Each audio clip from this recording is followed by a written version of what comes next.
대한민국 건국에 네 가지 중요한 특징이 있습니다. 첫째는 기독교 국가, 둘째는 반공 국가입니다. 어제까지 그 두 가지 특성에 관한 메시지를 나누었고요. 세 번째는 국민 국가입니다.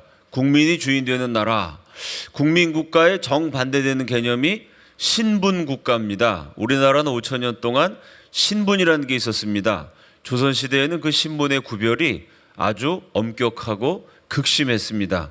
우리 PPT 보여주시죠. 길거리 이렇게 돌아다니다 보면 조선시대에는 그냥 사람들 입은 옷, 모자에 쓴 것만 봐도 그 사람 신분이 뭔지 알 수 있습니다. 여러분 보시는 것처럼 양반들은 갓을 씁니다. 저 갓이라는 거는 제주도에 뛰어댕기던 말 꼬리, 말총으로 만든 것이죠. 근데 양반이 일생에 한 번 패랭이라는 걸 쓸 때가 있습니다. 이 옆에 있는 패랭이는 대나무를 깎아서 만든 모자입니다. 언제냐면은 부모님 장례식 날, 내가 살아생전에 아버지 어머니 제대로 모시지 못한 죄인입니다. 부모님 돌아가실 때 아무래도 자식들은 살아계실 때 좀 잘해드릴 걸 죄책감을 느끼게 됩니다. 부모 초상 났을 때 죄인이란 뜻으로 장례식 날 쓰는 게 패랭입니다. 그런데 양반은 일생에 한 번 부모님 돌아가셨을 때 쓰는 패랭이를 조선신분제 제일 밑바닥 백정은 매일매일 써야 됩니다. 그건 무슨 얘기죠? 백정은 태어날 때부터 죽을 때까지 죄인이라는 뜻입니다. 백정 그러면은 소 잡고 돼지 잡는 도축업자를 연상하기 쉽습니다. 맞습니다. 근데 백정은 단순히 소 잡는 사람뿐만 아니고 굉장히 광범위한 직업 종류들을 가리켰습니다. 우리 여자분들이 좋아하는 가죽으로 만든 구두, 백, 명품 이런 거 좋아하죠? 가죽으로 물건 만드는 세공업자, 요즘 말로 하면 명품 만드는 사람, 그 기술자들이 백정이었습니다. 버드나무 깎아가지고 집에서 쓰는 바구니라든지 여러 조리용품 만드는 사람, 역시 백정이었습니다. 사냥꾼, 뱃사공, 그 다음에 제인과 광대. 제인광대는 요즘 말로 하면 노래하고 춤추고 연극하는 사람, 탤런트, 가수, 영화배우, 뭐 이런 연예인들이 백정이었습니다. 백정 숫자는 사실 굉장히 많았습니다. 또 양반 숫자는 굉장히 적었습니다. 조선 말기가 되면은 돈 주고 양반을 사는 사람들이 많았습니다만은 조선 중기 한 1500년, 1600년 요사의 기록을 보면요, 우리나라 전 국민 가운데 양반은 대략 한 5% 정도, 5% 정도가 사람이고 나머지 95%는 상놈, 천민, 사람 취급 못 받는 세상이었습니다. 자, 갓을 쓰느냐 패랭이를 쓰느냐, 이것 때문에 폭동이 난 기록이 있습니다. 1809년 조선왕조실록에 보면 순조 임금 9년에 개성지방에 사는 백정이 장가를 가게 됐습니다. 일생에 한 번 장가 가는 날은 누구나 특별한 옷을 입죠. 남자들은 턱시도 입고 여자들은 드레스 입습니다. 조선시대에도요, 원래 우리가 백의 민족이라 그래서 평민들은 하얀 옷 입고 다녔습니다. 근데 결혼식 하는 날은 궁전에 사는 왕자의 복장, 울긋불긋한 색동 저고리를 입었어요. 여자들도 공주처럼 쪽두리를 하고 연지 곤지를 찍었습니다. 백정이 장가가면서 친한 양반한테 부탁을 합니다. 내가 일생에 한번 장가가는 날인데 갓을 꼭 한번 쓰고 싶습니다. 아니, 양반은 12살, 13살 때부터 갓을 써요. 양반은 누구나 쓸 수 있는 갓을 백정은 한 번도 못 씁니다. 그 장가가는 날 갓 한번 써보고 싶다는 거예요. 그 불쌍하지 않습니까? 마음씨 착한 양반이 개성의 백정에게 갓을 하루 빌려줬어요. 근데 그 백정 신랑이 갓 쓰고 장가가다가 그만 다른 양반들한테 들켰습니다. 개성 지방의 양반들이 분노해가지고요, 감히 저 천한 것이 갓을 쓰고 결혼했다. 결혼식을 둘러엎고 백정들을 때려 죽여가지고 개성 지방에 사는 백정들의 집 200채가 불태워집니다. 결혼식 날 갓 한번 썼다는 이유로. 이게 조선이라는 나라였습니다. 자, 뭐 백정만 사람 취급 못 받은 게 아닙니다. 또 조선시대에 차별당했던 계층이 있습니다. 누굴까요? 여자입니다. 그 조선 말에 우리나라를 찾아왔던 선교사님들 기록 보면요, 조선 사람들 참 딸 아이의 이름을 정말 이상하게 짓는다는 거예요. 여러분 생각해 봅시다. 까난 애기들이 얼마나 이뻐요? 그게 남자 여자가 이게 뭐 태어날 때부터 좀 본성이 다르지 않습니까? 여자애들 정말 그 딸 같은 이쁜 짓들을 하죠. 그러니까 아빠들이 딸 바보가 많이 되죠. 그 이쁜 딸내미를 놔놓고 조선 사람들 애 이름을 너무 이상하게 짓는다는 거예요. 그러면서 그 강원도 지방에 처음 복음을 증거했던 제이콥 로버트 무스라는 선교사가 있습니다. 자전거를 타고 지금도 길이 험한 강원도 산 골짜기마다 자전거 타고 다 돌아다니면서 수십 개의 교회를 세우신 분입니다. 이 로버트 제이콥 무스 선교사님이 조선 사람들은 저렇게 이쁜 딸내미를 놔놓고 왜 이름을 그렇게 짓는지 모르겠다. 그 당시 제일 흔했던 이름이 있어요. 여자분 이름 가운데. 그 영어로 뭐라고 썼냐면 sorrowful이라고 번역했어요. sorrowful. sorrow가 슬픔이죠. 딸을 낳아서 너무 슬프다는 거예요. 이 sorrowful이 한국말로 뭘까요? 슬픔이라고 번역해야 되는데 이분이 한국말을 잘 몰라갖고 sorrowful이라고 번역해서 이게 영어로 정확하게 번역이 안 됩니다. 그 당시 제일 흔했던 여자의 이름 뭘까요? 섭섭이에요. 섭섭이. 이제 할머니들 연세 드신 분은 아마 어렸을 때 섭섭이라고 불리신 분들이 지금도 있습니다. 딸을 낳는데 섭섭하다는 거예요. 왜? 이놈이 나올 때 뭐 하나 달고 나와야지. 그냥 딸로 나가지고 부모가 아들 낳기를 바랬는데 딸 낳아서 섭섭하다고 애 이름을 섭섭이라고 줬습니다. 그 양반 상놈 차별하고 남자 여자 차별했어요. 이승만 박사가 감옥에서부터 글을 썼습니다. 조선이 왜 망할 수밖에 없느냐? 양반 상놈 차별하기 때문이다. 남자 여자 차별하기 때문이다. 우리가 새로 세우는 대한민국은 신분 차별하지 않고 남녀 차별하지 않는 평등국가, 국민국가가 돼야 된다. 그럼 어떻게 양반 상놈 차별 없앨 수 있을까요? 법적으로는 1894년에 갑오경장이라는 게 있었습니다. 그 갑오개혁, 갑오경장의 내용을 보면 양반 상놈 신분 차별을 없앤다 그랬어요. 법적으로는 1894년에 신분 차별이 없어졌습니다. 그러나 여러분 그 차별이라는 거는요 법으로 못 바꿉니다. 아무리 좋은 법을 만들어도 사람들이 법을 지키지 않으면 그만이에요. 법으로는 신분 차별을 금지했는데 그 후로 50년이 지나도록 대한민국 건국 당시까지 신분 차별은 엄연히 존재했어요. 그 우리 나라를 세우고 국군이라는 걸 만듭니다. 대한민국 군대를 만들 때 창군 지도자들이 크게 싸웠습니다. 왜 싸웠느냐? 그 창군 지도자들 가운데 대한민국 국군은 양반 출신이어야 된다. 어떻게 양반이 상놈이랑 같은 내무반에서 잡니까? 양반하고 상놈이 같은 밥상에서 밥을 먹는다? 이건 있을 수 없는 일입니다. 근데 군인이라고 만들어 놓으면 양반 막사, 상놈 막사 따로 만들 수도 없고 전투하다가 밥 먹다 보면은 양반 상놈이 섞여서 밥 먹어야 됩니다. 아니 어떻게 양반이 상놈이랑 아무리 군인이라도 그렇지 양반이 상놈이랑 같이 훈련받고 같이 밥 먹고 이거 있을 수 없다. 그러니까 아예 우리 군대를 뽑을 때는 양반 출신만 뽑자. 이런 말 하셨던 분들이 대단한 애국자들입니다. 일제시대 때 독립투쟁하셨던 독립군 출신들이 그런 말씀하신 분들이 실제로 있습니다. 그건 무슨 얘기죠? 독립운동할 때도요 양반 상놈 따로 놀았다는 얘기죠. 양반은 양반끼리 독립운동해요.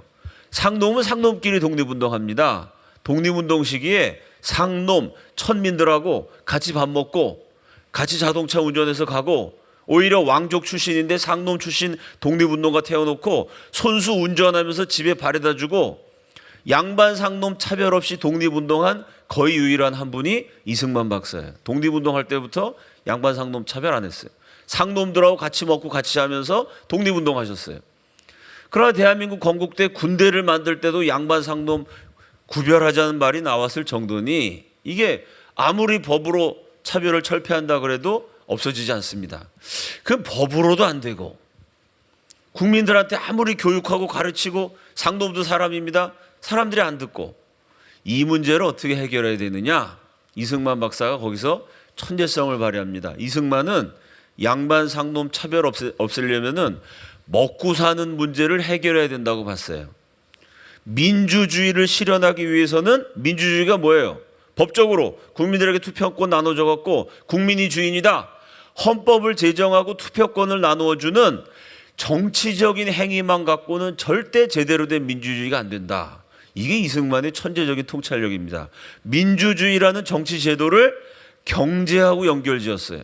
경제가 제대로 굴러가야 민주주의가 된다. 이거 무슨 얘기냐면요, 양반 상놈 제도가 왜 없어졌느냐? 우리나라는 농업 국가였습니다. 90% 이상의 전 국민이 농사 짓죠. 농사 지으려면 땅이 없으면 안 돼요. 땅을 가진 지주가 큰 소리 치는 경제 구조입니다. 근데 땅을 누가 가졌을까요? 땅 가진 지주는 100% 양반이에요. 양반 이퀄 지주입니다. 상놈 이퀄 소장농이에요. 내 땅이 없어서 남의 땅을 빌려서 농사 짓습니다. 그럼 생각해 봅시다. 양반 상놈 차별하지 맙시다. 법을 정했어요. 상놈이 그걸 알고 양반한테 가서 얘기해요. 나으리, 이제 나으리라고 부를 필요도 없네. 김씨, 당신이나 나나 법적으로는 평등한 사람입니다. 그러니까 나 상놈이라고 무시하지 마세요. 그럼 양반이 그 문제를 어떻게 해결할까요? 한 방이면 끝나죠. 그래? 너 오늘부터 내 땅에서 농사 짓지 마. 이게 요즘 말로 뭐죠? 실업자 만드는 거야. 직장에서 쫓겨나는 거야. 그래? 너 평등하기를 원해? 네가 나가서 먹고 살아. 그러면 그 당시 지금처럼 뭐 직업이 다양한 게 아니고 공장이 있는 게 아니고 다른 일자리 없습니다. 땅이 있어야 농사를 짓죠. 허공에다 농사 짓습니까? 근데 땅 가진 사람이 다 양반이에요. 그 양반 앞에 가서 평등하다 한마디 했다가 너 우리 집에서 농사짓지 마. 그럼 어떻게 되죠? 그날부터 굶어 죽어야 돼요. 실제로 굶어 죽는 사람들이 많았던 세상입니다. 그러니 법적으로 아무리 뭐 인간 차별하지 말아라 그래도요, 상놈들이 먹고 살 수 있는 방법을 마련해 주지 않는 한 땅 가진 돈 가진 직업을 다 송두리째 쥐고 있는 양반들 눈치를 보면서 살 수밖에 없습니다. 그래서 이승만 박사는 양반 상놈 5,000년 내려온 이 지긋지긋한 끔찍한 신분제를 없애려면 토지개혁을 해야 된다. 그게 유상몰수, 유상분배입니다. 양반들의 땅을 강제로 뺏으면 그건 공산당이나 하는 짓이죠. 그리고 양반들의 땅을 모조리 몰수하면, 아니 아무리 상놈들 먹여 살린다고 양반들 굶겨 죽이면 안 됩니다. 북한이 그렇게 했어요. 사유재산 인정하지 않고 지주들의 땅을 몽땅 다 뺏고 지주들 다 그냥 수용소에 쳐넣어서 죽여버렸습니다. 그걸 갖고 잘했다고 말할 수는 없어요. 아, 양반이 그동안 잘 먹고 잘 살았다 그래서 상놈을 해방시키기 위해서 그렇다고 양반을 다 굶겨 죽이는 게 정의는 아니죠. 그 대한민국의 토지개혁 어떻게 했냐면요, 양반이 먹고 살 수 있는 뭐 그렇게 많지는 않지만 적지도 않은, 적어도 양반 집안이 자기가 열심히, 양반도 상놈처럼 열심히 땀 흘려서 일하면은 먹고 살 수 있는 정도의 땅, 그 땅은 양반들이 갖게 했어요. 그리고 나머지 땅은 전부 다 국가가 돈을 주고 삽니다. 그래야 되지 않겠어요? 땅을 강제로 뺏으면 안 되죠. 그거는 민주주의 원리에 어긋납니다. 양반들의 땅을 일정 분량을 제외한 나머지 그 넓은 잉여로 갖고 있는 땅들을 정부가 돈을 주고 사요. 그 농민들한테 공짜로 나눠주면, 요즘처럼 무상교육, 무상급식, 그거는 또 민주주의 자본주의 원리에 어긋납니다. 농민들한테 일단 그 땅을 주되 농민들이 그 땅을 받아서 열심히 농사지어서 땅값을 갖게 만들어요. 유상몰수, 유상분배입니다. 그 양반들도 돈 받고 땅을 국가에 내놓는 거고 국가도 그 땅을 농민들한테 돈 받고 파는 거니까 이건 뭐 경제적으로 돈 들어갈 일이 없어요.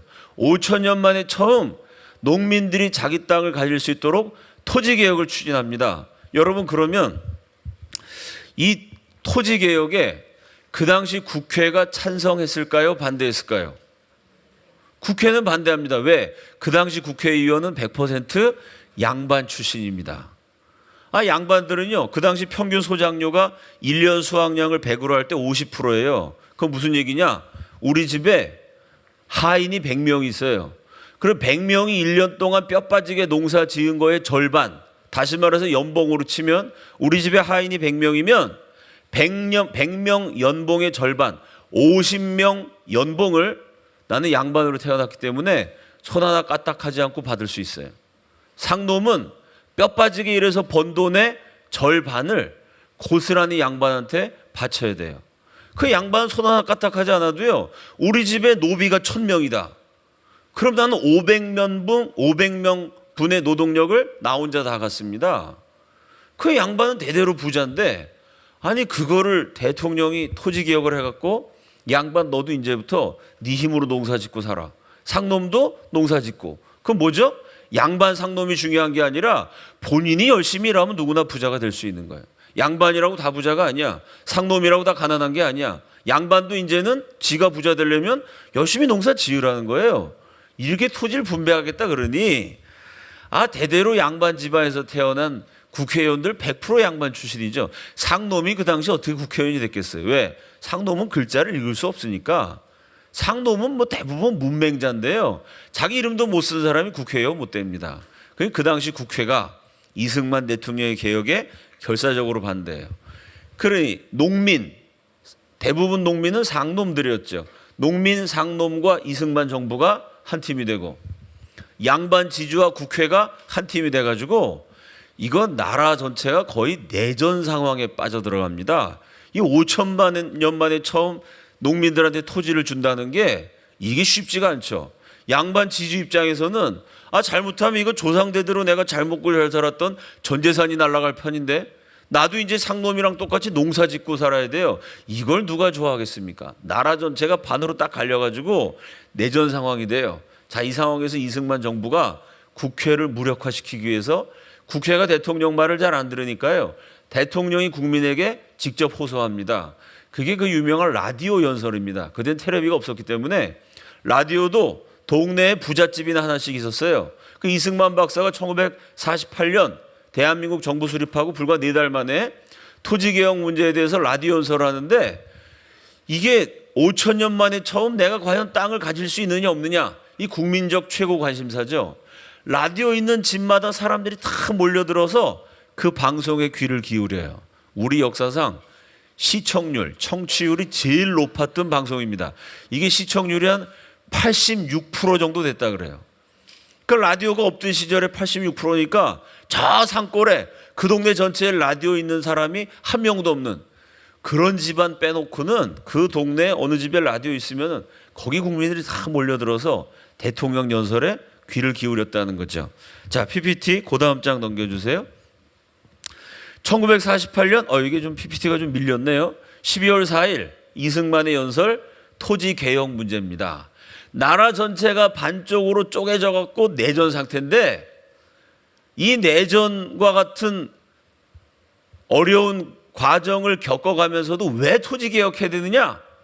이승만의 중요한 연설의 첫 마디가 이렇게 시작돼요. 원래 하나님이 세상을 창조하실 적에 양반과 상놈을 구별하거나 부자와 빈민을 인쳐서 낸 것이 아닙니다. 여러분 놀랍지 않습니까? 아니 이 당시에 기독교인이 1%밖에 없어요. 전 국민 가운데 99% 하나님 모릅니다.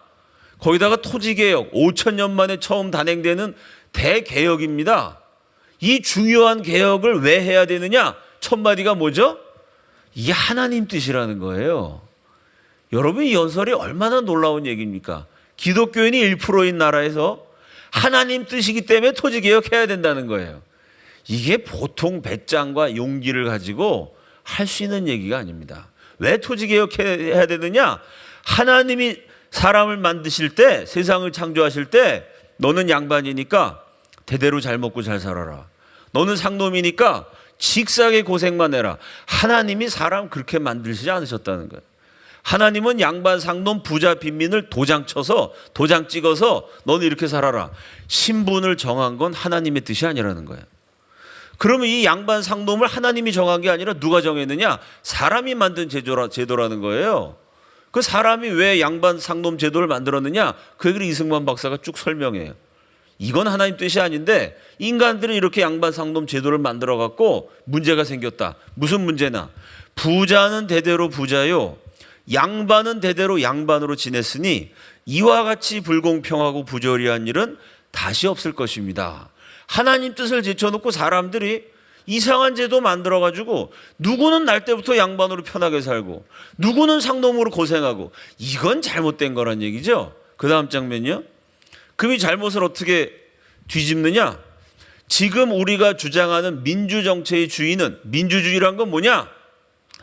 반상, 양반 상놈, 귀천, 귀족 천민 이런 등분, 차별을 다 없애고 모든 인민이 평등 자유로 천연한 복리를 다 같이 누리게 하는 것입니다. 이 주장을 세우기 위하여 그 근본적 병통을 먼저 교정하여야만 모든 폐단이 차서로 바로잡힐 것이므로 근본적인 문제, 민주주의가 가능하게 할 수 있는 근본적인 조치가 뭐냐?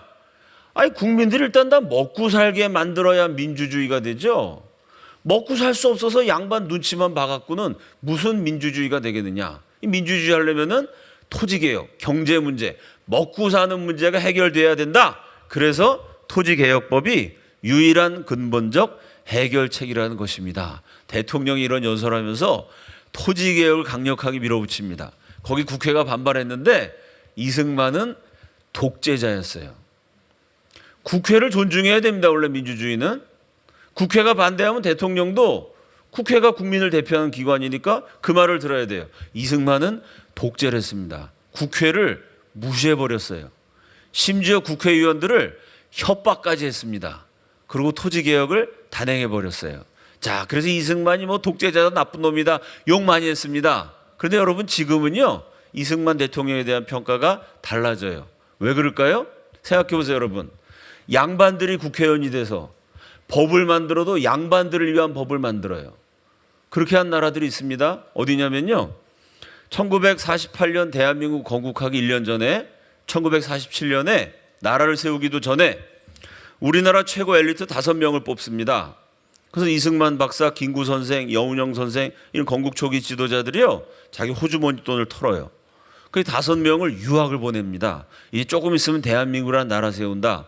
이 나라에 지금 일꾼이 없으니까 너희들 우리나라에게 당장 필요한 농업 기술을 배워갖고 와라. 농업 국가니까 그 당시에는 농업 기술이 지금의 IT 기술 같은 겁니다. 그거 배우라고 보냈어요. 대한민국 최고 엘리트 5명이 당장 대한민국 국민들 먹여 살릴 수 있는 농업 기술 배우기 위해서 어느 나라로 유학 갔을까요? 어느 나라일까요? 일본. 일본은 너무 앞서 있기 때문에 일본 기술을 배워봤자 써먹을 수가 없어요. 왜? 일본에선 트랙터 갖고 농사 짓는데 우리나라는 소가 바꿔놨거든요. 어느 나라일까요? 당장 필요한 기술 배운 나라. 그게 파키스탄입니다. 여기 있는 학생들한테 제가 축복 기도해요. 하나님, 이 학생 파키스탄 유학 가게 하여 주옵소서. 그럼 비웃지 않겠어요? 지금 파키스탄 사람들이 한국 와가지고요, 3D 업종, 한국 사람 일 안 하려는 어렵고 더럽고 뭐 이런 일, 3D 업종에서 파키스탄 노동자가 일합니다. 그러면 원래 우리나라 엘리트가 파키스탄 유학 갔어요. 1947년에. 근데 지금 왜 파키스탄 사람들이 한국 와가지고 한국 사람들이 안 하려고 하는 어려운 일, 더러운 일, 위험한 일을 할까요? 파키스탄은 이승만 같은 독재자가 없었어요.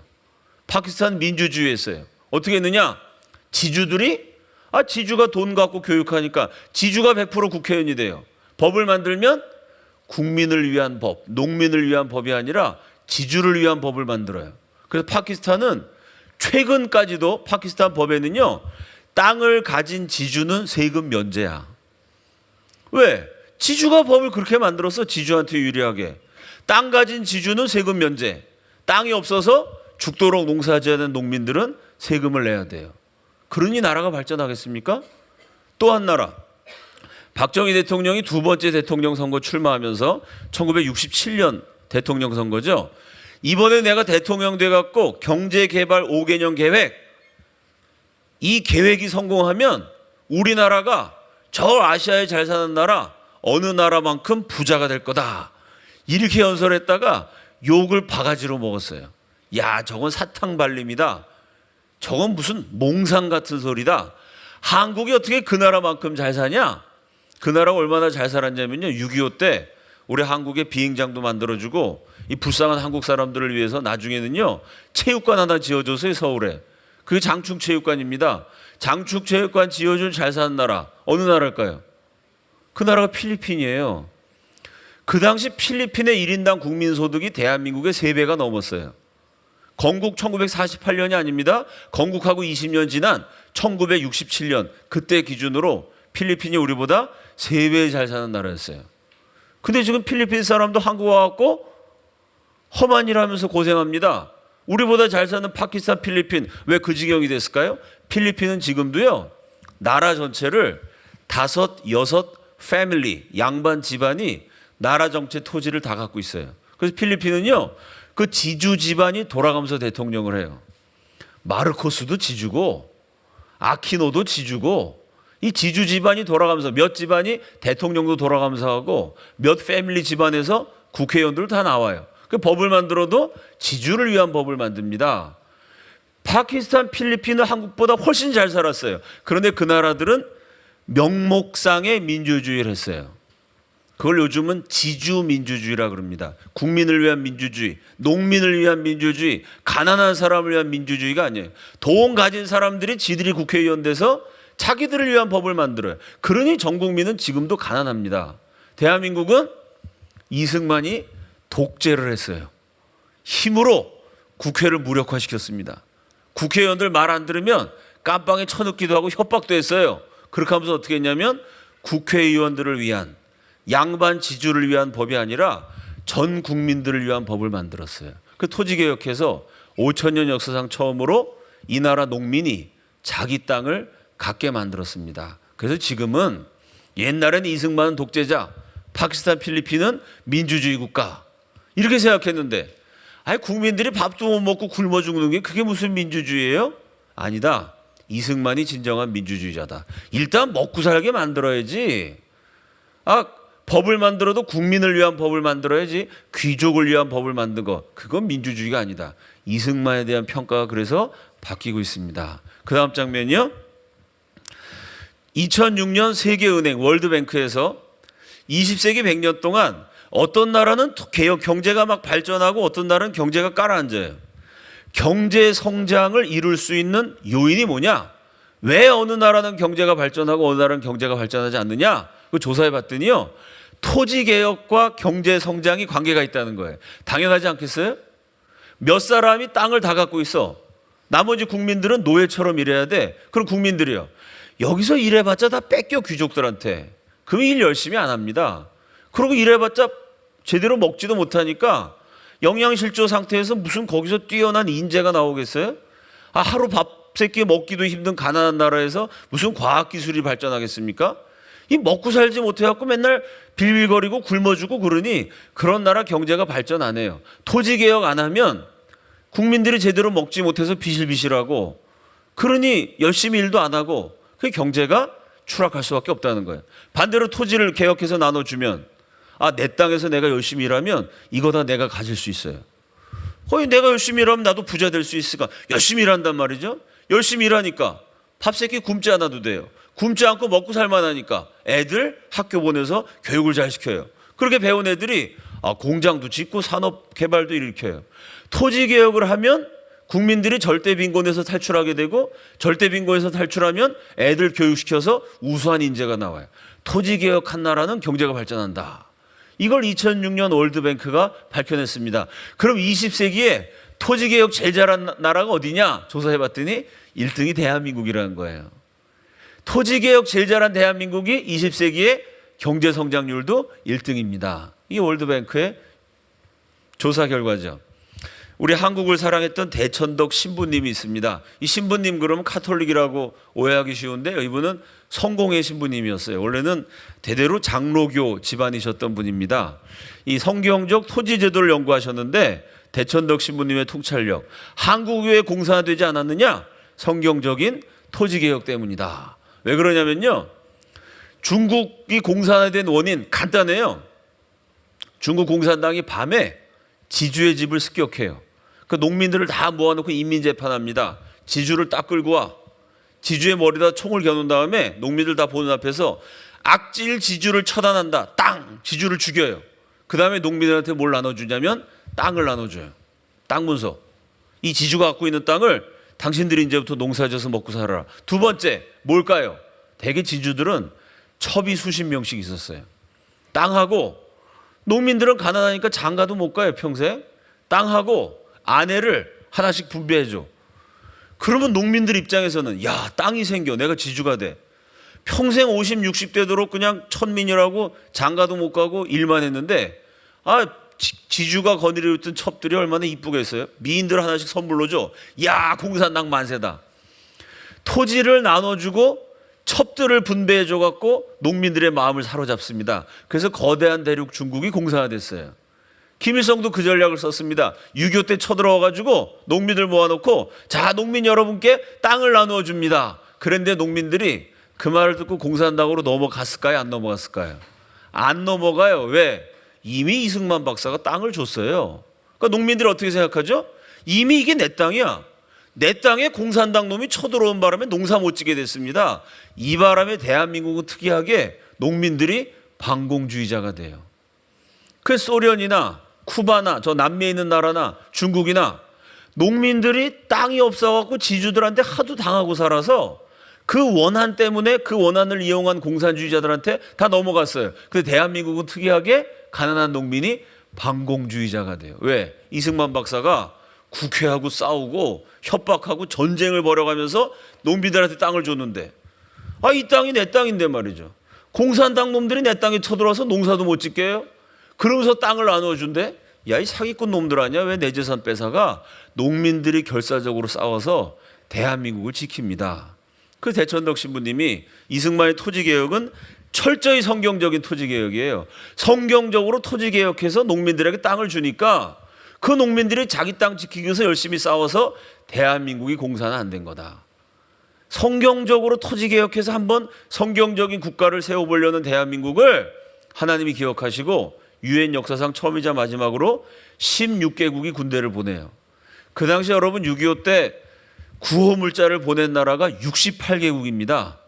이게 세계 신기록이에요. 왜? 그 당시 전 세계 나라가 150개가 안 됐어요. 145개, 7개 이 정도 국가입니다. 150개도 안 되는 나라 가운데 68개국이면요. 그 당시 지구상에 존재했던 모든 나라의 절반이 대한민국에 군대를 보내거나 먹을 걸 보내거나 입을 거 구호물자를 보냈어요. 대천덕 신부님은 생각해봐라. 어떻게 전 세계의 절반이 대한민국한테 군대를 보내고 대한민국 도와주기 위해서 물자를 보냈겠느냐? 그 당시 대한민국이 68개국하고 외교 관계를 수립하지도 못했어요. 우리하고 외교 관계도 없는, 우리가 외교관을 파송하지도 못한, 왜? 나라가 돈이 없으니까 68개국이나 되는 나라에 외교관 보낼 능력이 안 됐어요. 외교관도 안 보냈는데 그 나라에서는 우리를 도와주기 위해서 물자를 보냈어요. 대천덕 신부님 지적은 이겁니다. 그건 누가 한 거냐? 그거 하나님이 하신 거죠. 우리가 도와달라고 부탁도 안 했는데 도와줬어요. 하나님이 68개국 지도자들의 마음을 움직여서 대한민국 도와줬다는 거야. 그러면 하나님이 왜 대한민국 도와줬느냐? 대천덕 신부님의 지적은 성경적으로 토지개혁했기 때문에.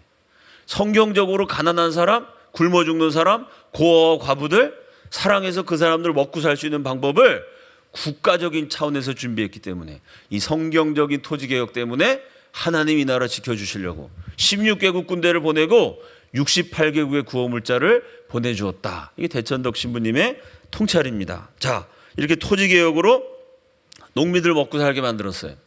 두 번째가 교육혁명입니다. 그 다음 장면요 넘겨주세요. 그 당시 양반 그 중에서도 남자, 되게 뭐 양반이라 그래도 양반 집안에서도 여자는 별 발언권이 없었죠. 남존 여비 시대였기 때문에 양반만 갖고 있는 게 두 가지예요. 첫째는 양반만 땅이 있어요. 둘째는 양반 그 중에서도 남자만 교육받습니다. 이승만 박사는 이것 때문에 나라가 망했다고 생각했어요. 여러분 보세요. 이게 1913년 독립운동하던 시절의 사진인데요. 이승만 박사가 세운 학교입니다. 하와이 한인학원.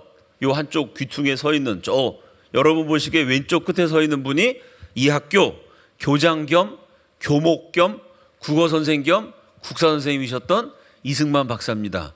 독립운동할 때도 이렇게 교육으로 독립운동 하셨어요. 여러분 이 사진이 5천년 우리 역사상 최초로 시작된 엄청난 사건을 찍은 중요한 증거입니다. 이 사진 한 장 찍는데 5천년이 걸렸어요. 이 사진이 왜 이렇게 중요할까요? 그렇죠. 5천년 만에 처음 이승만이 하와이에서 세운 한인학원에서 남자 여자가 같은 교실에 앉아서 공부했어요. 조선시대는 남녀 7세 부동석, 7살만 되면 남자 여자가 같은 자리에 못 앉아요. 우린 이걸 가지고 이성교제를 못하게 만들었다 이렇게 생각하는데요. 그것보다 더 중요한 목적은 뭐냐면 7살이 되면 남자애들은 서당에 가죠. 공부를 해요. 여자애들은 부엌에 가거나 들판에 가요. 여자는 부엌대기 들판에서 노예처럼 일해야지 여자가 뭘 배웁니까? 여자 교육을 안 시켰어요. 이승만은 그래서 나라가 망했다고 생각하고 학교를 세웠는데 남녀공학을 세웠어요. 그럼 여러분 생각해 봅시다. 5,000년 동안 남자만 교육시키다가 처음 남녀공학 학교를 세웠다. 그럼 우리가 일반적으로 생각하기에 남학생들이 많이 있는데 여자애들 몇 명을 데려다가 남녀공학을 세웠겠구나. 원래 남학교만 있었으니까요. 당연히 남자가 많았겠죠. 남녀공학이라 그래도 사진을 보세요. 여자가 훨씬 많아요. 사실은 여학교에 남자애들을 끼워준 거야. 그죠? 아니 역사상 처음으로 남녀공학 학교를 세우는데 어떻게 여자애가 많을까요? 이승만 박사가 감옥에서 쓴 글에 이런 대목이 나옵니다. 서북도에서는 이런 말도 안 되는 괴이한 풍습이 있다. 그렇게 썼어요. 그게 무슨 얘기냐면 평안도 지방에서 산모가 10달 배불렀다가 애를 낳는데 이게 아들이 아니라 딸이에요. 그럼 내가 이 쓸모없는 딸 낳느라고 10달 동안 고생했나? 이러고 산모가 서러워서 울어요. 아들 낳아야 되는데 딸 낳았다고. 섭섭하다는 거죠. 딸 낳아가지고. 그러면 사람들이 위로해요. 뭐라고 위로하냐면은 한 해 흉년 때웠다고 치시오. 이게 딸 낳아서 슬프다고 우는 산모 위로하는 말입니다. 그건 무슨 얘기죠? 그 당시 흉년이라는 건 무서운 거예요. 흉년에 먹을 게 없으면은 사람들이 막 굶어 죽어요. 흉년 되면 사람들이 막 굶어 죽는데 딸 가진 집은 굶어 죽지 않아요. 한 해 흉년을 때울 수 있는 재산이 있어요. 그게 뭐죠? 딸이에요. 이 딸을 술집에 팔고 방앗간에 팔고 노예로 팔면 술집에선 여자들이 필요하잖아요. 딸을 팔면 딸 판 돈으로 한 해 흉년 굶어 죽지 않고 넘길 수 있어요. 그 딸 낳으면은 평안도 지방에서는 한 해 흉년 때웠다고 치시오. 이거 흉년 때울 수 있는 재산이야 딸이. 그 악습이요 하와이까지 이어져요. 그 하와이에서 일하는 노동자들이 결혼해갖고 애 낳아갖고 하와이에 우리 한국 사람 이민자로 가지 않았습니까? 애를 낳는데 딸이야. 그 딸을 한국 같으면 그 딸을 팔아갖고 흉년 날 텐데 하와이 미국 땅이니까요. 거기 뭐 잘 사는 나라니까 흉년 들어도 굶어 죽을 일이 없어요. 그럼 딸 낳으면 어떡하죠? 이거 뭐 팔 데도 없고 길거리에 버린 거죠. 그 이승만 박사가 독립운동하려고 하와이에 갔어요. 1913년에. 우리 한국 사람들 어떻게 사나 보자. 하와이 구석구석 돌아다니는데 이상한 애들이 있어요. 하와이가 미국 영토였으니까 잘 사는 지역인데요. 아니 잘 사는 하와이에 웬 그지들이 많아요. 어린 여자의 그지들이. 그지들이 또 여자야 보니까.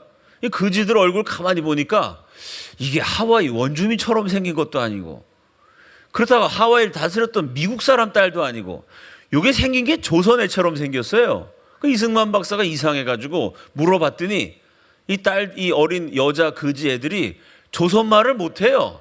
어떻게 된 건가 알아봤더니요. 조선 사람이 나가지고 길거리에 버려서 엄마 아빠가 버렸으니까 애가 말도 못하죠. 조선 말도 못하는 조선 딸들이 길거리에 그냥 그지처럼 있는 거예요. 그 길거리에 노숙하고 있는 여자 6명을 데려다가 이승만 박사가 가르치기 시작해요. 그게 독립운동의 시작입니다. 그러니까 이승만은 독립운동을 기독교 교육부터 시작한 거예요. 그 이승만 박사가 6명을 가르치니까 그 소문이 나니까 그지처럼 살던 한인 소녀들이 그 소문을 듣고 13명이 찾아와요. 그 19명이 됐어요. 그 19명 아이들을 모아놓고 학교를 세우는데 여학교를 세운 게 아니라 남녀공학 학교를 세운 거예요. 남자와 여자는 평등하다.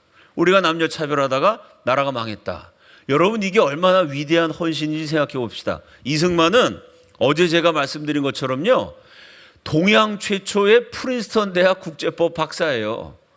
이 세계적인 석학이 세계 명문대학 가서 교수하고도 남을 학력입니다. 근데 명문대학 교수한 게 아니라 뭐 했죠?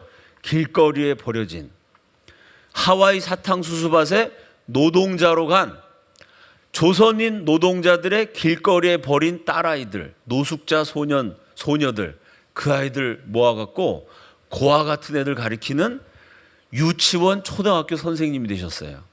미국 명문대학 교수할 수 있는 사람이 버려진 여자아이들을 위한 초등학교 선생님이 되셨어요. 이게 위대한 헌신입니다. 근데 이런 이승만을 김구 선생은 뭐 암살이라는 영화에 나온 것처럼 그렇게 고생하면서 독립운동했는데, 이승만은 미국에서 외교한다고 입이나 나불거리고 편하게 살았다. 새빨간 거짓말입니다. 이게 어디 편하게 산 거예요? 지 부모도 갖다 버린 애들을 다 데려다가 교육을 시켰는데, 이 이승만의 하와이 한인학원을 통해서 수많은 인재들이 배출이 됩니다. 이때 이승만이 가르친 아이들이 다 자라나갔고 아주 위대한 독립운동가도 되고, 대한민국 건국 이후에 아주 뛰어난 인재들도 여기서 많이 길러냅니다. 자, 그 다음 장면이요. 이렇게 독립운동할 때부터 교육을 하셨어요. 남녀 평등 교육을 하셨어요. 이승만 박사가 대통령이 딱 되셨을 때 전 국민 가운데 단 하루라도 학교라는 데를 가본 사람이 14%였어요. 그러니까 사실상 양반이 14%였다는 얘기예요. 이승만 박사가 대통령 정권 잡자마자 11년 6개월 동안 제일 힘을 많이 기울인 게 뭐냐면 초등학교 의무교육제입니다. 나라가 돈이 없었는데 아이가 6살, 7살이 되면 무조건 의무적으로 학교에 다 들어가게 만들었어요. 그래서 이승만 대통령이 물러날 때는 초등학교 입학하는 비율이 96%가 됩니다. 이게 지금 생각할 땐 당연한 거지만요, 이것도 엄청난 반발을 불러일으켜 왔어요. 왜냐하면요, 우리나라는 5천년 동안 자식을 학교에 넣느냐 안 넣느냐는 아버지, 주로 부모님이지만 주로 아버지가 결정할 일입니다. 부모가 학교 가, 그럼 학교 가는 거예요. 부모가 학교 가지 마, 그럼 못 가는 겁니다. 그 지금 여기 연세 지긋하신 분들 가운데서는 이 여자분들이 못 배운 한이 있는 분도 많으세요. 왜? 부모가 네 오빠는 대학까지 공부시켜야 되고 너는 딸이니까 그냥 중학교 고등학교 졸업하고 취직해. 그 정세는 남녀 차별했던 게 당연해가지고요, 오빠 학비 대느라고 이 누이들이 공장 가서 열심히 일해갖고 오라버니 학비 됐던 그런 역사 대한민국에 흔하게 있었던 일입니다. 그러니까 자녀를 학교에 보내고 안 보내고는 부모가 결정하는 거예요. 이승만의 이 교육혁명, 개혁은 뭐냐면요, 그 부모의 권리를 국가가 뺏은 거예요. 아무리 당신 아들이라도, 당신 딸이라도 당신 아들, 딸이기 전에 대한민국 국민이다. 당신이 당신 아이들한테 글자를 가르치기 싫어도 그건 당신 마음대로 할 수 있는 게 아니다. 대한민국 국민으로 태어났으면 적어도 초등학교는 졸업할 권리와 의무가 있다. 이러고 부모가 우리 애 학교 안 보내겠다는데 강제로 애들을 학교에다 집어넣었어요. 14%를 96%까지 전 국민을 다 학교에다 집어넣고 초등학교 연령대의 아이들을 전부 학교에 집어넣고 교육시킨 거죠. 그러니 여러분, 지금 같으면 상상도 못하지만요, 자유당 정권 이승만 대통령 때는요, 농민들이 학교 가갖고 수백 번 데모를 했습니다. 왜 데모했을까요? 아니, 그 당시에는 아이가 10살, 11살 되면은 이게 어른입니다. 어렸을 때부터 농사 지어갖고 초등학교 5학년, 6학년 되면요, 남자애들은 이거 농사 잘 지을 수 있는 일꾼이에요. 아니, 지금 농사철에 일손이 바빠. 일손이 부족해. 아버지는 지금 뼈 빠지게 일하는데 아들놈은 또 교실에 앉아갖고 지가 무슨 양반이나 된 것처럼 글자도 배우고 있어. 아버지도 글자를 모르는데 아들놈은 학교를 5년씩이나 다녔어요. 아버지는 학교 1개월도 못 다녔는데.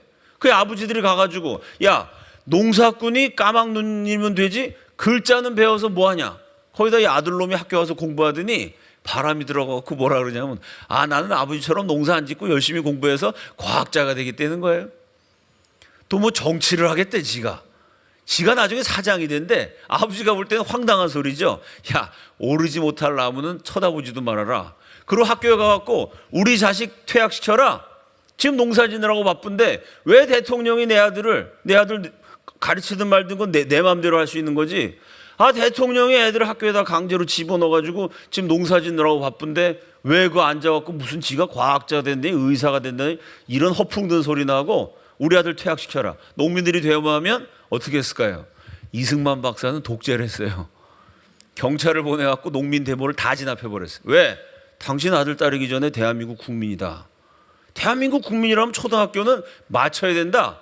이러고 강제로 전 국민 글자를 다 가르쳤어요. 그럼 학생들은, 어린아이들은 학교에다 집어넣고 이미 나이가 든 어른은 어떻게 할까요? 이승만 박사가 11년 6개월 동안 문맹 퇴치 운동을 합니다. 그 주말만 되면은, 공휴일만 되면은 그 당시 대한민국 공무원들은 놀지도 못했어요. 마을회관, 또 이승만 박사가 문맹퇴치운동을 어디서 많이 했을까요? 교회당을 많이 사용했어요. 그 지역 그때만 해도 기독교가 약했거든요.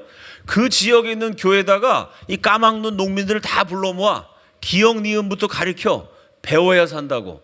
교회에서 문맹퇴치운동을 하고, 문맹퇴치운동 잘 글자 배운 사람 수고했다고 교회에서 선물 먹을 걸 막 나눠줘요. 미국한테 받은 구호물자를 나눠줘요. 그 대한민국 국민들 생각에 대부분 그 당시 우리나라 국민들 가운데 88%가 자기 이름도 못 썼어요. 다 문맹자 무식자입니다. 이 무식한 농민들이 야, 교회 가면 글자도 가르쳐주고 교회 가면 맛있는 선물로 준다 이러면서 막 교회 나오기 시작했죠. 간접적인 전도도 됐죠. 자, 여러분, 이승만 박사 이렇게 독재적인 권력을 막 행사해 가면서 데모를 올라가면서 강제로 전 국민 글자를 다 읽게 만들었어요. 퀴즈: 이승만이 왜 이렇게 문맹퇴치 글자 가르치는 거에 아주 국민들을 막 힘으로 눌러가면서 무리를 해가면서, 그 당시 경제 사정도 안 좋은데 다른 거 경제 발전하는 걸 줄여가면서 이렇게 교육에 막 투자한 근본 원인이 뭘까요? 왜 그랬을까요? 그게 성경입니다. 이승만 한성 감옥에 있을 때부터 우리 위대한 한민족, 우수한 민족이 하나님 말씀, 성경만 제대로 배우면 대박이 난다, 그렇게 생각했어요. 그럼 여러분, 글자도 못 읽는 국민들한테 성경 읽으십시오, 이거 말도 안 되는 소리죠. 일단 국민들 성경 읽게 만들려면은 글자를 깨우쳐야 돼요. 그래서 전 국민을 다 학교에 집어넣고 문맹퇴치 운동을 벌인 것입니다. 이승만의 이 교육혁명, 토지개혁이 오늘날 세계 아주 최고 수준의 교육을 자랑하는 지식강국 코리아의 기초를 놓은 거죠. 자, 그 다음 장면이요. 이렇게 일반 국민은 글자를 다 배우게 했어요. 초등학교 교육은 다 마치게 했어요. 근데 지도자가 되려면 초등학교 졸업한 수준 갖고는 지도자가 안 됩니다. 지도자는 좀 더 많이 배워야죠. 그 이승만 박사가 일반 국민을 위한 대중교육, 이거 의무교육제 했어요. 동시에 나라를 이끌어갈 지도자를 길러내는 엘리트 교육을 따로 합니다. 그게 뭐냐면요, 이승만이 대통령 되기 전 50년 동안 외국에 나가서 대학교 학사 이상 학위를 받아온 사람이 500명이 안 돼요. 외국 가서 박사가 아닙니다. 학사, 대학 이상 유학생이 50명도 안 됩니다. 이승만이 12년 대통령 하는 동안이요, 세계 최강대국 미국에만 무려 2만 명이 넘는 유학생을 보내요. 엄청나게 많은 숫자의 인재를 길러낸 거죠. 그러면 지금도 미국 유학 가려면은 돈이 많이 듭니다. 집안의 기둥뿌리가 흔들리죠. 이 당시에는 대한민국에서 집 다 팔아갖고 가도 집 한 돈이 미국 가면 한 달 생활비나 될까요? 한국과 미국의 경제력 격차가 너무 커가지고요, 대한민국에서 1년 벌어봐야 미국 가면 그거 일주일 생활비도 안 되는 무렵입니다. 돈도 없는데 어떻게 2만 명이 가서 공부했을까요? 그 이승만의 외교력입니다. 미국하고 외교를 잘해서 미국 정부가, 미국 대학이, 미국 연구소, 미군, 군 관계자들이 한국 유학생들은 무료로 받아줬어요. 이게 위대한 외교적인 업적입니다. 사실은 독립운동할 때부터 이승만 박사가 시간만 되면 미국 대학 총장들을 만났어요. 그래서 이렇게 설득을 합니다. 니네 대학을 세운 설립 목적이 뭐냐 물어봐요. 여러분, 세계적인 명문대학 하버드도 원래 신학교로 시작했습니다. 미국 명문대학은 다 기독교 정신으로 세운 학교예요. 그 총장들이 이렇게 대답하죠. 우리 선조들이 기독교로, 원래 신학교로 세계 선교를 위해서, 복음화를 위해서 이 학교를 세웠다. 이승만 박사는 미국한테 도움을 많이 받았지만 절대로 비굴하게 구걸하고 숙이지 않았어요. 항상 당당했어요. 자신만만했어요. 미국 대학 총장한테 이렇게 얘기합니다. 그래? 니네 학교의 설립 목적을 이루기 위해서 내가 도와주겠다, 이렇게 얘기해요. 나라도 없는 망명정부의 이 떠돌이 지식인이 도와준다니까 미국 대학 총장이 우스워가지고, 그래서 이 사람이 또 동양 최초의 프린스턴 박사니까 웬만한 미국 대학 총장보다 이승만이 학벌이 더 좋았어요. 나보다 공부 잘한 사람이니까 총장들이 이 사람 뭔 소리를 하나? 네가 어떻게 도와줄 건데? 조금 있으면 코리아가 독립한다. 이 코리아가 동양의 처음 기독교 국가가 돼가지고 세계를 다 복음화시키는 위대한 나라가 될 거야. 그때가 되면 내가 니네 학교한테 이 우수한 코리아 인재들을 유학 보낼게. 네가 할 일은 뭐냐? 그냥 공짜로 먹여주고 채워주고 가끔 용돈도 주고 잘 길러주면. 그럼 이승만이 얘기해. 생각해봐라. 여러분, 교수가요 한 클래스 가리키는데 40명을 가리키는 거하고 41명을 가리키는 거하고 그 학교 입장에서 돈이 더 들까요? 니네 학교 교수가 40명 가리키는 데는 돈이 100만 원 들고 41명 가리킨 데는 200만 원 드냐? 그거 아니거든요. 40명 가리키나 41명 가리키나 학교에서 나간 인건비는 똑같아요. 니네 학교 기숙사에 50명 재우는 방을 조금 줄여서 51명 재우면 관리비가 더 드냐? 안 들죠. 그죠? 공짜예요. 그러면 어떻게 하면 되냐? 40명 미국 애들 받고 1명 한국 학생 받아. 그 41명 가르치면 미국 대학 입장에서 돈 안 들잖아요. 그건 무슨 얘기죠? 한국 학생이 공짜로 먹여주고 재워주고 가르쳐달라는 얘기죠. 그런다고 돈 더 드는 거 아니에요. 그죠? 식당에서 큰 대학은 뭐 대학 다니는 학생이 10,000명이잖아요. 그죠? 10,000명이라고 했죠. 10,000명, 20,000명. 자, 점심을 20,000명분을 준비하면 이익이 많이 남고 21,000명, 20,000명 플러스 1명, 1명 숟가락 더 넣으면 식당이 망할까요? 이승만이 이렇게 얘기해요. 어차피 20,000명씩 밥 먹이는데 1명 더 먹여라. 공짜로. 어차피 기숙사에 1,000명 재우는데 1명 더 재워라. 공짜로. 수업 시간에 40명, 한 과에 40명 듣는데 1명만 더 받아라. 그런다고 니네 학교가 돈 드냐? 니네 학교 돈 하나도 안 든다. 근데 그렇게 해서 한국 학생을 받아서 가르치면 이 우수한 한민족이 마침내 전 세계를 복음화하는 위대한 업적을 이루어서 지하에 있는 너희 조상들도 다 기뻐할 거다. 너네 학교의 학교 설립 이후를 내가 책임져 준다. 이렇게 얘기하니까 말이 되죠. 대학 총장들이 웃으면서 야, 이 사람 참 말은 잘하네. 근데 뭐 언제 코리아가 독립이 돼? 저 지리 멸렬한 나라가.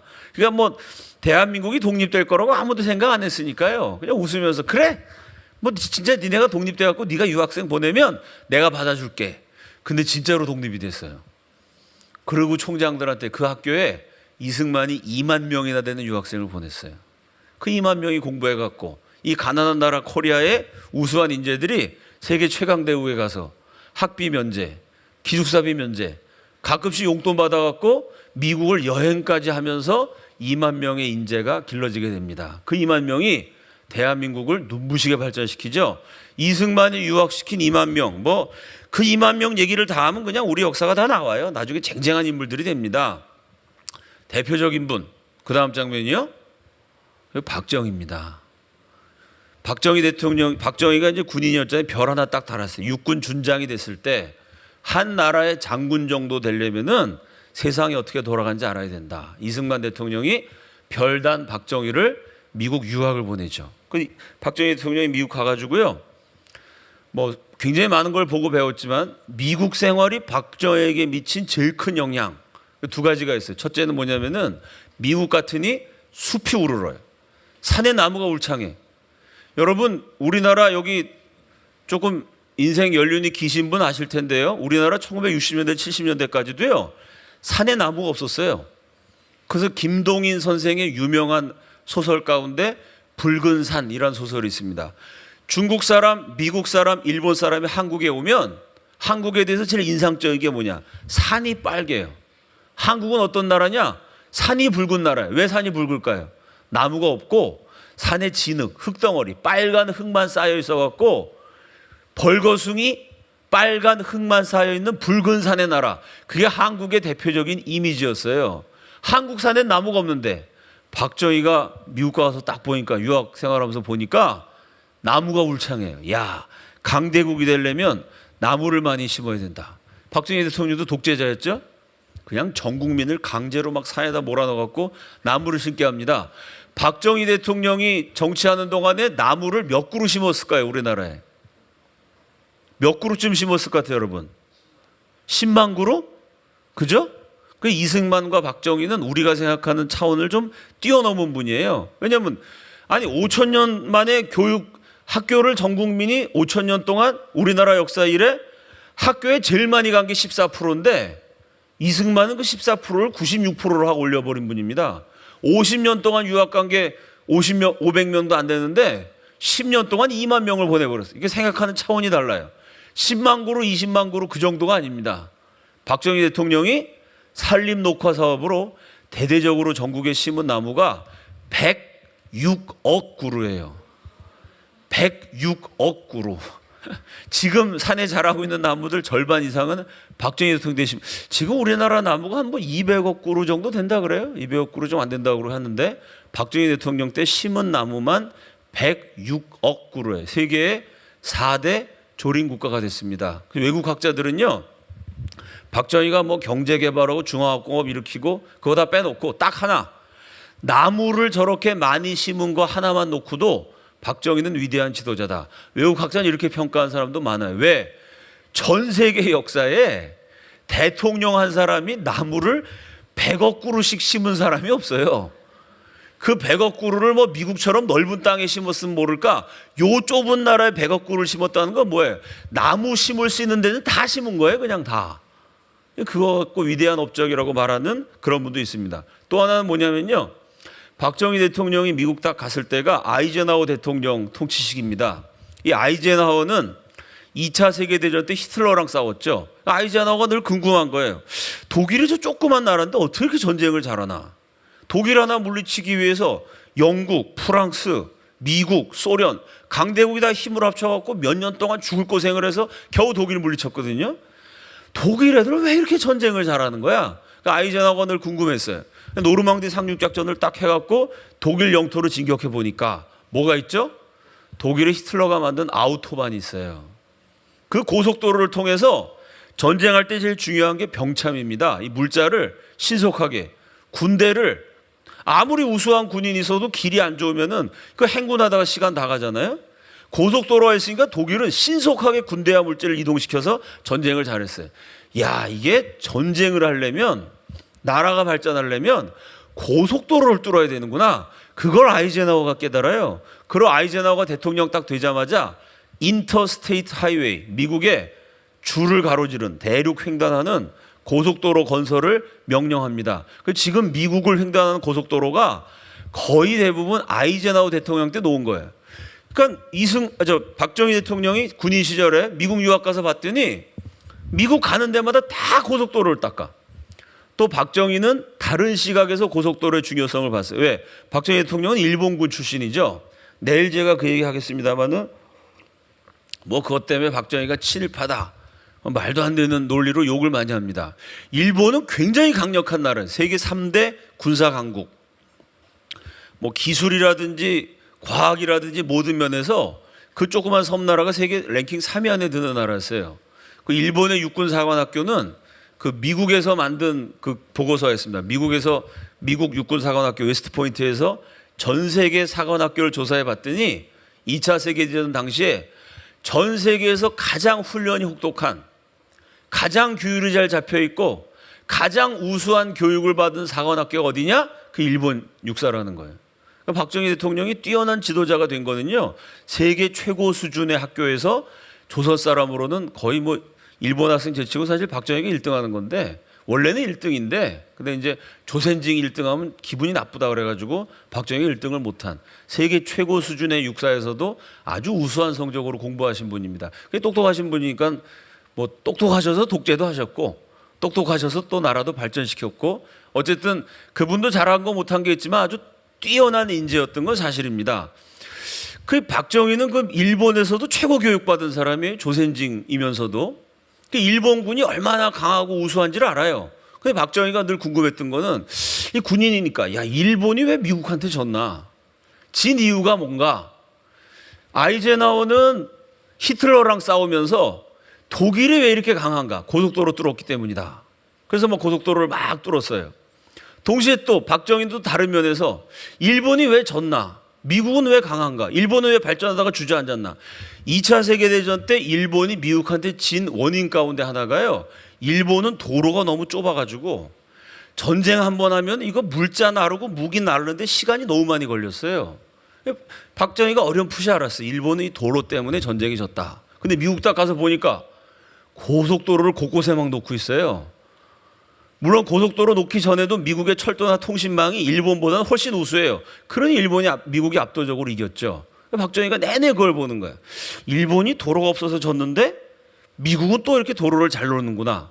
야, 나라가 잘 되려면은 일단 산에 나무를 심고 길에는 도로는 넓게 뚫어야 되겠다. 그래서 여러분, 일본 사람들이 박정희 대통령 시절에, 지금도 마찬가지입니다. 한국 서울 오면 제일 놀라는 게 그거예요. 왜? 광화문 앞에 10차선 도로잖아요. 막 도로, 서울 한복판에. 박정희 대통령이 도로 그렇게 넓게 놓을 때는요, 자동차가 없었어요. 거기서 사람들이 돗자리 깔고 놀았습니다. 자동차도 없는데 도로는 무지하게 넓게 뚫었어요. 왜 그러죠? 언젠간 이 도로에 차가 가득 차게 된다. 그 박정희 대통령이 나라가 잘 되려면 나무 심고 도로 뚫어야 된다 생각을 했어요. 그러다가 독일 가갖고 또 아우토반을 직접 봅니다. 야, 당장 도로를 뚫자. 독일 가서 보고, 미국 유학 때부터 미국 이승만 박사 장학금으로 미국 공부하면서 도로 뚫어야 된다 생각했고, 대통령 돼서 독일 가서 아우토반을 보고 바로 와서 경부고속도로를 뚫습니다. 이게 얼마나 큰 공사였냐면요, 그 당시 우리나라 1년 예산의 2배가 들어갔어요. 1년 예산의 2배를 들여서 고속도로를 놓으니 국회의원들이 찬성했겠습니까? 고속도로 뚫는 공사하는데 국회의원들이 다 길바닥에 누워가지고 이 고속도로 때문에 나라 망한다 그랬어요. 그때 길바닥에 누웠던 사람이 김대중, 김영삼 이런 사람들이죠. 근데 오늘날 한국 경제가 왜 이렇게 발전했느냐? 박정희 대통령 최고의 업적은 경부고속도로 개통. 그때 사실 박정희 대통령은 훨씬 넓게 뚫으려고 그랬는데 국회의원들이 하도 반대하는 바람에 좁게 뚫었어요. 좁게 뚫었다가 한국 경제가 확 발전하니까 도로가 좁아져서 다시 넓히는 공사했어요. 넓히는 공사하는데 드는 돈이 원래 뚫을 때 드는 돈보다 2배가 더 들었어요. 그래서 국회의원들이 반대해가지고 국민 세금 2배 이상을 낭비한 거죠. 처음부터 박정희 대통령 계획대로 넓게 뚫었으면요, 우리 경제가 그렇지 않아도 발전했지만 더 가파른 속도로 발전했겠죠. 그래서 오늘날은 이렇게 평가합니다. 옛날에는요, 한강의 기적, 한국 경제가 왜 이렇게 발전했느냐?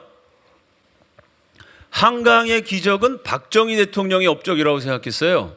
그런데 오늘날은 평가가 바뀌었습니다. 한강의 기적은 이승만과 박정희의 공동작품이다. 왜 그렇게 보냐면요, 한강의 기적 그러면 고속도로, 공장, 수출품, 이 고속도로 뚫었고 공장, 공업화를 이뤘고 그 다음에 물건, 수출품, 무역국가가 됐어요. 이 한강의 기적 그러면 3가지 대표 품목입니다. 고속도로 뚫고 공장 세우고 수출품 만드는, 이거는 박정희 대통령의 업적이에요. 그럼 이승만 대통령의 업적은 뭘까요? 공장을 만든 사람, 고속도로를 뚫은 사람, 수출품을 만든 사람, 그 사람은 이승만이 교육시켰어요. 여러분 생각해 봅시다. 박정희 대통령이 경제 개발합시다. 그리고 공장을 세웠어요. 그 공장에 일하러 모여든 국민들이 글자도 읽을 줄 몰라. 그러면 비싼 돈 들어 외국에 빚져가지고 기계를 갖고 왔는데요, 그 기계에 작동하는 법을 글자로 못 쓰고 그림으로 다 그려야 돼요. 그럼 국민들이 글자도 몰라갖고 그림 보고 기계를 돌렸다면 한국 경제가 이렇게 발전했겠어요? 국민들이 모였는데 단체 생활을 해본 적이 없어. 규칙을 지켜본 적이 없어. 학교를 간 적이 없으니까요. 문맹자인데다가 단체 생활도 안 해보면 일하다가 말고 피곤하다고 낮잠을 자. 일하다가 몸이 안 좋다고 그냥 도망쳐. 단체 생활을 안 해서 규율이 안 잡혀 있으면요, 아무리 박정희 대통령이 공장 많이 지어도 그 공장이 제대로 돌아갈 수가 없죠. 박정희 대통령이 경제개발 딱 한다고 국민을 모아봤더니 그 국민들 어떤 국민입니까? 우수해요. 적어도 초등학교는 다 졸업해갖고 계산도 할 줄 알고 글자도 다 읽어요. 거기다가 초등학교 때 아침에 지각, 조퇴, 선생님한테 야단도 맞고 규율을 지켜봐갖고 단체 생활을 해서 규율이 딱 잡혀 있어요. 플러스 이승만 대통령의 교육은 하나예요. 처음부터까지. 무조건 애국심이야. 무조건 애국심. 그 가난한 나라에 점심 도시락도 못 싸우는 학생들에게 애국심을 가르쳤어요. 이승만 대통령 시절에 강원도 옥계 국민학교 6학년 2반 담임 목사님을 하셨던 분이 그 조선왕조 500년이라는 아주 긴 사극 드라마가 있었습니다. 우리 한국의 원로 극작가, 사극계의 대부인 신봉승 선생이라는 분이 있어요. 들어보셨죠, 여러분? 조선왕조 500년 이런 제목 들어보셨죠? 조선왕조 500년이라고 해서 조선왕조 실록 갖고 사극을 쫙 만든 거예요. 아주 우리나라 사극이 지금도 재밌고 멋있잖아요. 그 사극의 원조가 되신 분입니다. 평생을 조선왕조 실록 연구하신 신봉승 선생이 이승만 정권에서 강원도 옥계 국민학교 6학년 2반 담임 선생님이셨어요.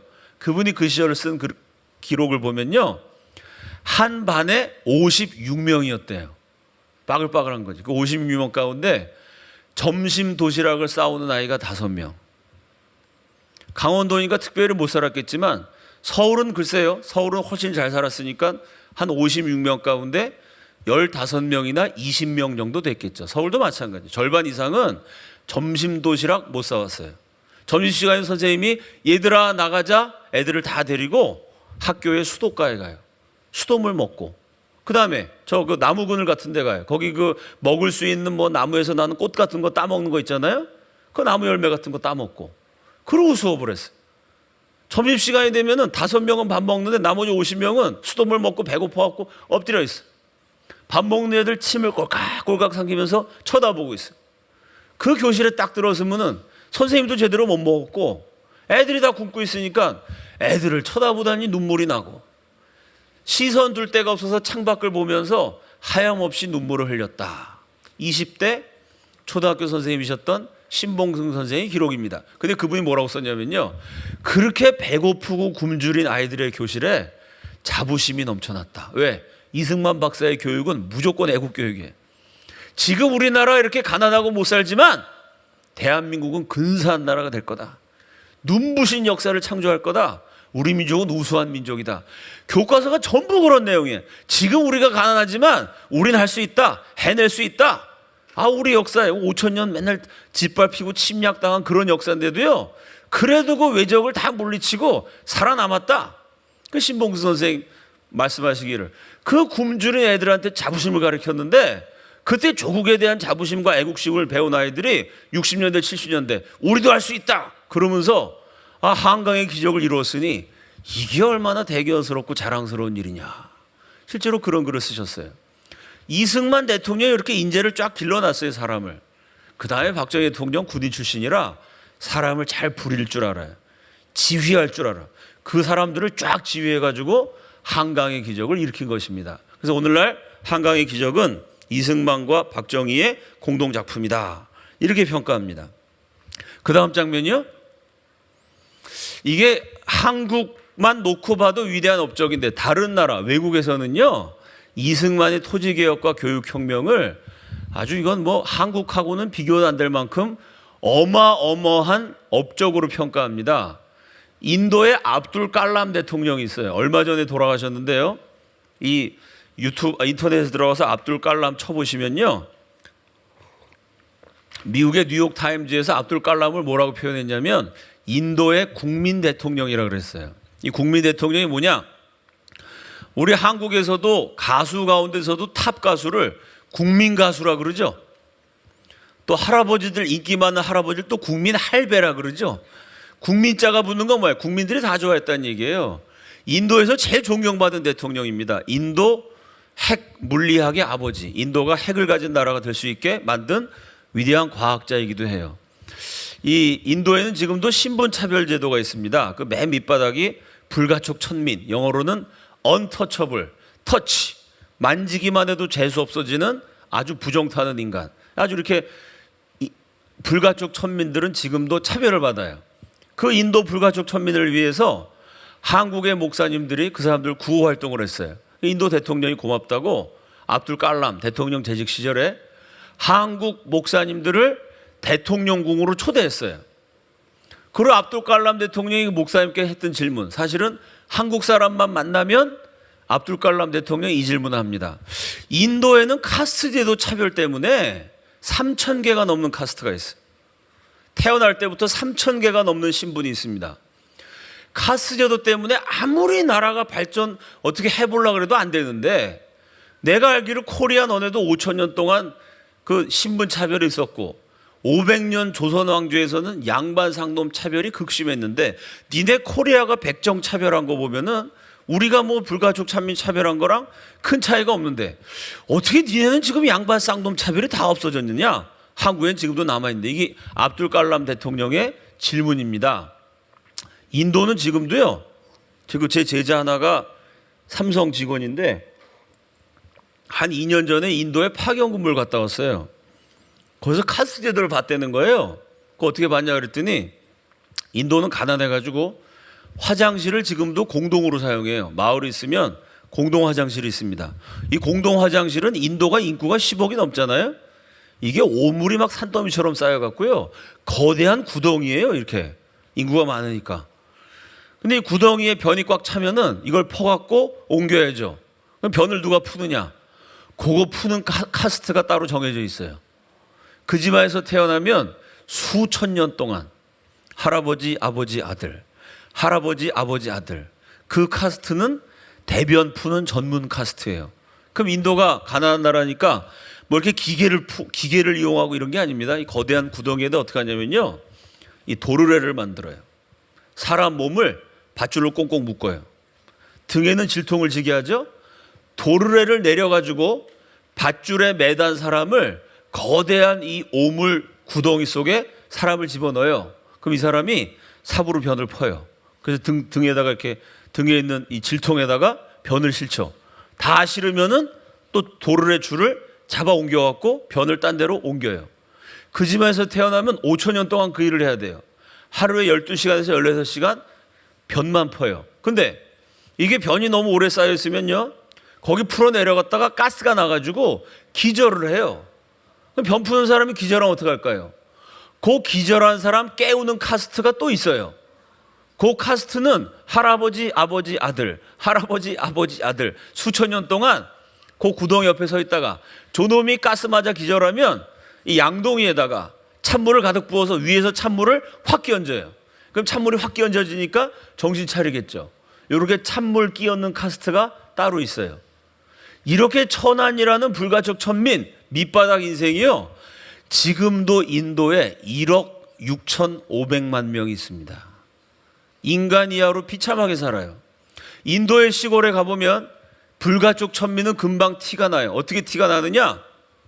목에다가 목걸이를 하나씩 하고 있어요. 목걸이가 뭐냐? 투박해. 밧줄 같은 걸 목에다 감았는데 여기 그릇을 하나 달고 다녀요. 목걸이가 그릇이야. 왜 그럴까요? 인도는 뜨겁고 먼지가 많이 납니다. 걷다 보면은 가래가 생겨요. 그 인도 사람들은 땅에다가 침 뱉으면서 다닙니다. 근데 불가촉 천민이 이 저주받은 인생이 땅에다가 침을 뱉으면 그 땅 전체가 다 부정타죠. 더러워지죠. 이게 힌두교의 이론이에요. 그래서 가래가 끓으면 침을 어떻게 뱉죠? 자기 목에다 매단 그릇에다가 뱉어야 돼요. 불가촉 천민은 엉덩이에다가 꼬리를 달고 다녀요. 빗자루 하나 매답니다. 왜 빗자루 매달까요?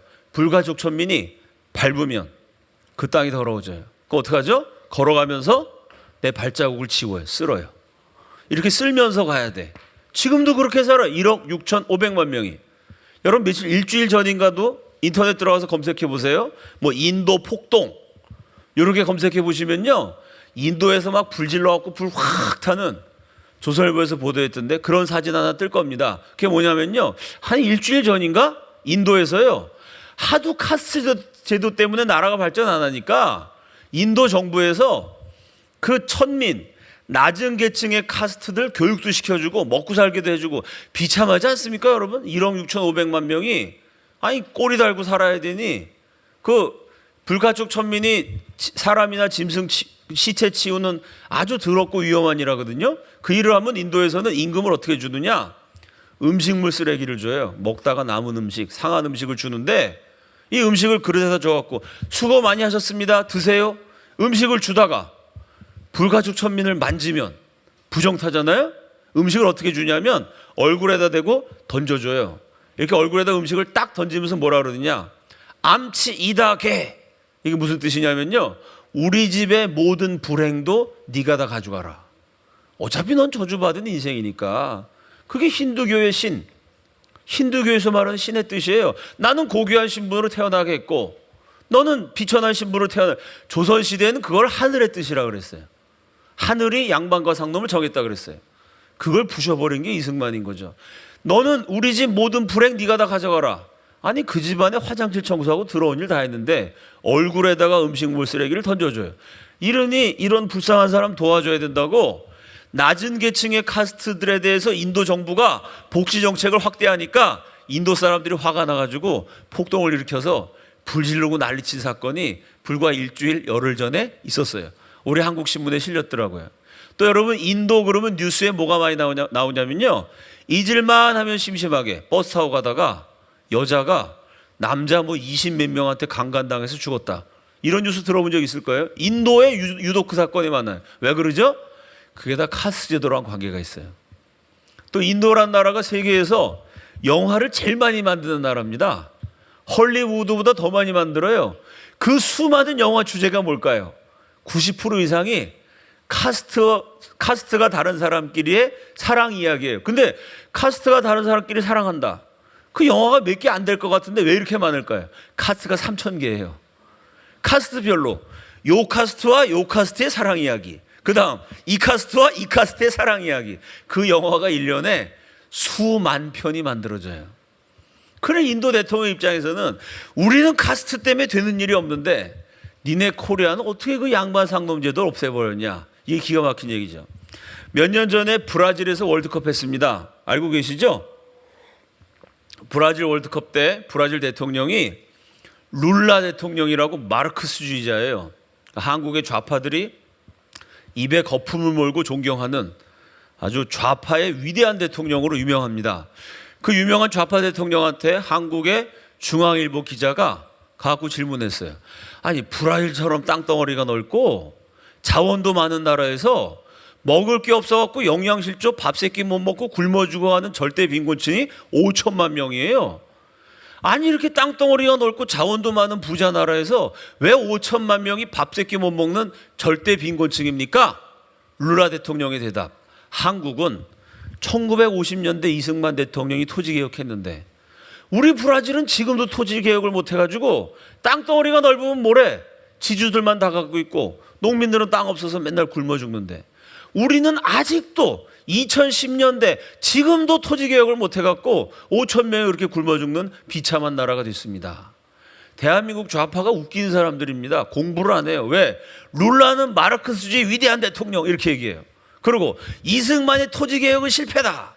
아니 그런데 대한민국 좌파가 존경에 맞지 않는 룰라 대통령이 대한민국 좌파가 입에 거품을 물고 비판하는 그 이승만의 토지개혁을 가슴 아프게 부러워했습니다. 그게 뭐 가난한 자를 위한다? 1%를 위한 나라가 아니라 99%를 위한 나라다? 좌파들이 어떤 소리 하죠? 대한민국 좌파들만큼 돈 많은 사람들이 없어요. 그렇게 뭐 민중 그런 사람들 몇십억 몇백억 부자인 사람 참 많습니다. 우리나라의 마르크스주의 역사가 중에 한 사람, 나는 마르크스주의자다 이렇게 말씀하시는 신봉용 교수, 스스로 좌파라 그래요. 그분이 뭐라 그랬느냐? 좌파가 왜 이렇게 돈이 많습니까? 그분이 좌파 활동을 하면서 보니까 대한민국 좌파가 다 부자라는 거예요. 다 부자. 한국 희한한 나라예요. 한국의 그 유명한 정치인 하나, 자기 아들은 미국에 유학 보내가지고 미국에서 제일 비싼 학교, 잘 먹고 잘 살고. 제가 미국에 있을 때 그 친구가 미국 명문대학 다녔는데 맨날 골프 치고 귀족으로 아주 정말 재벌 아들처럼 살아요. 그 아버지는 한국에서 돌아다니면서 민중을 위한 세상을 만들자, 미제국주의 몰아내자.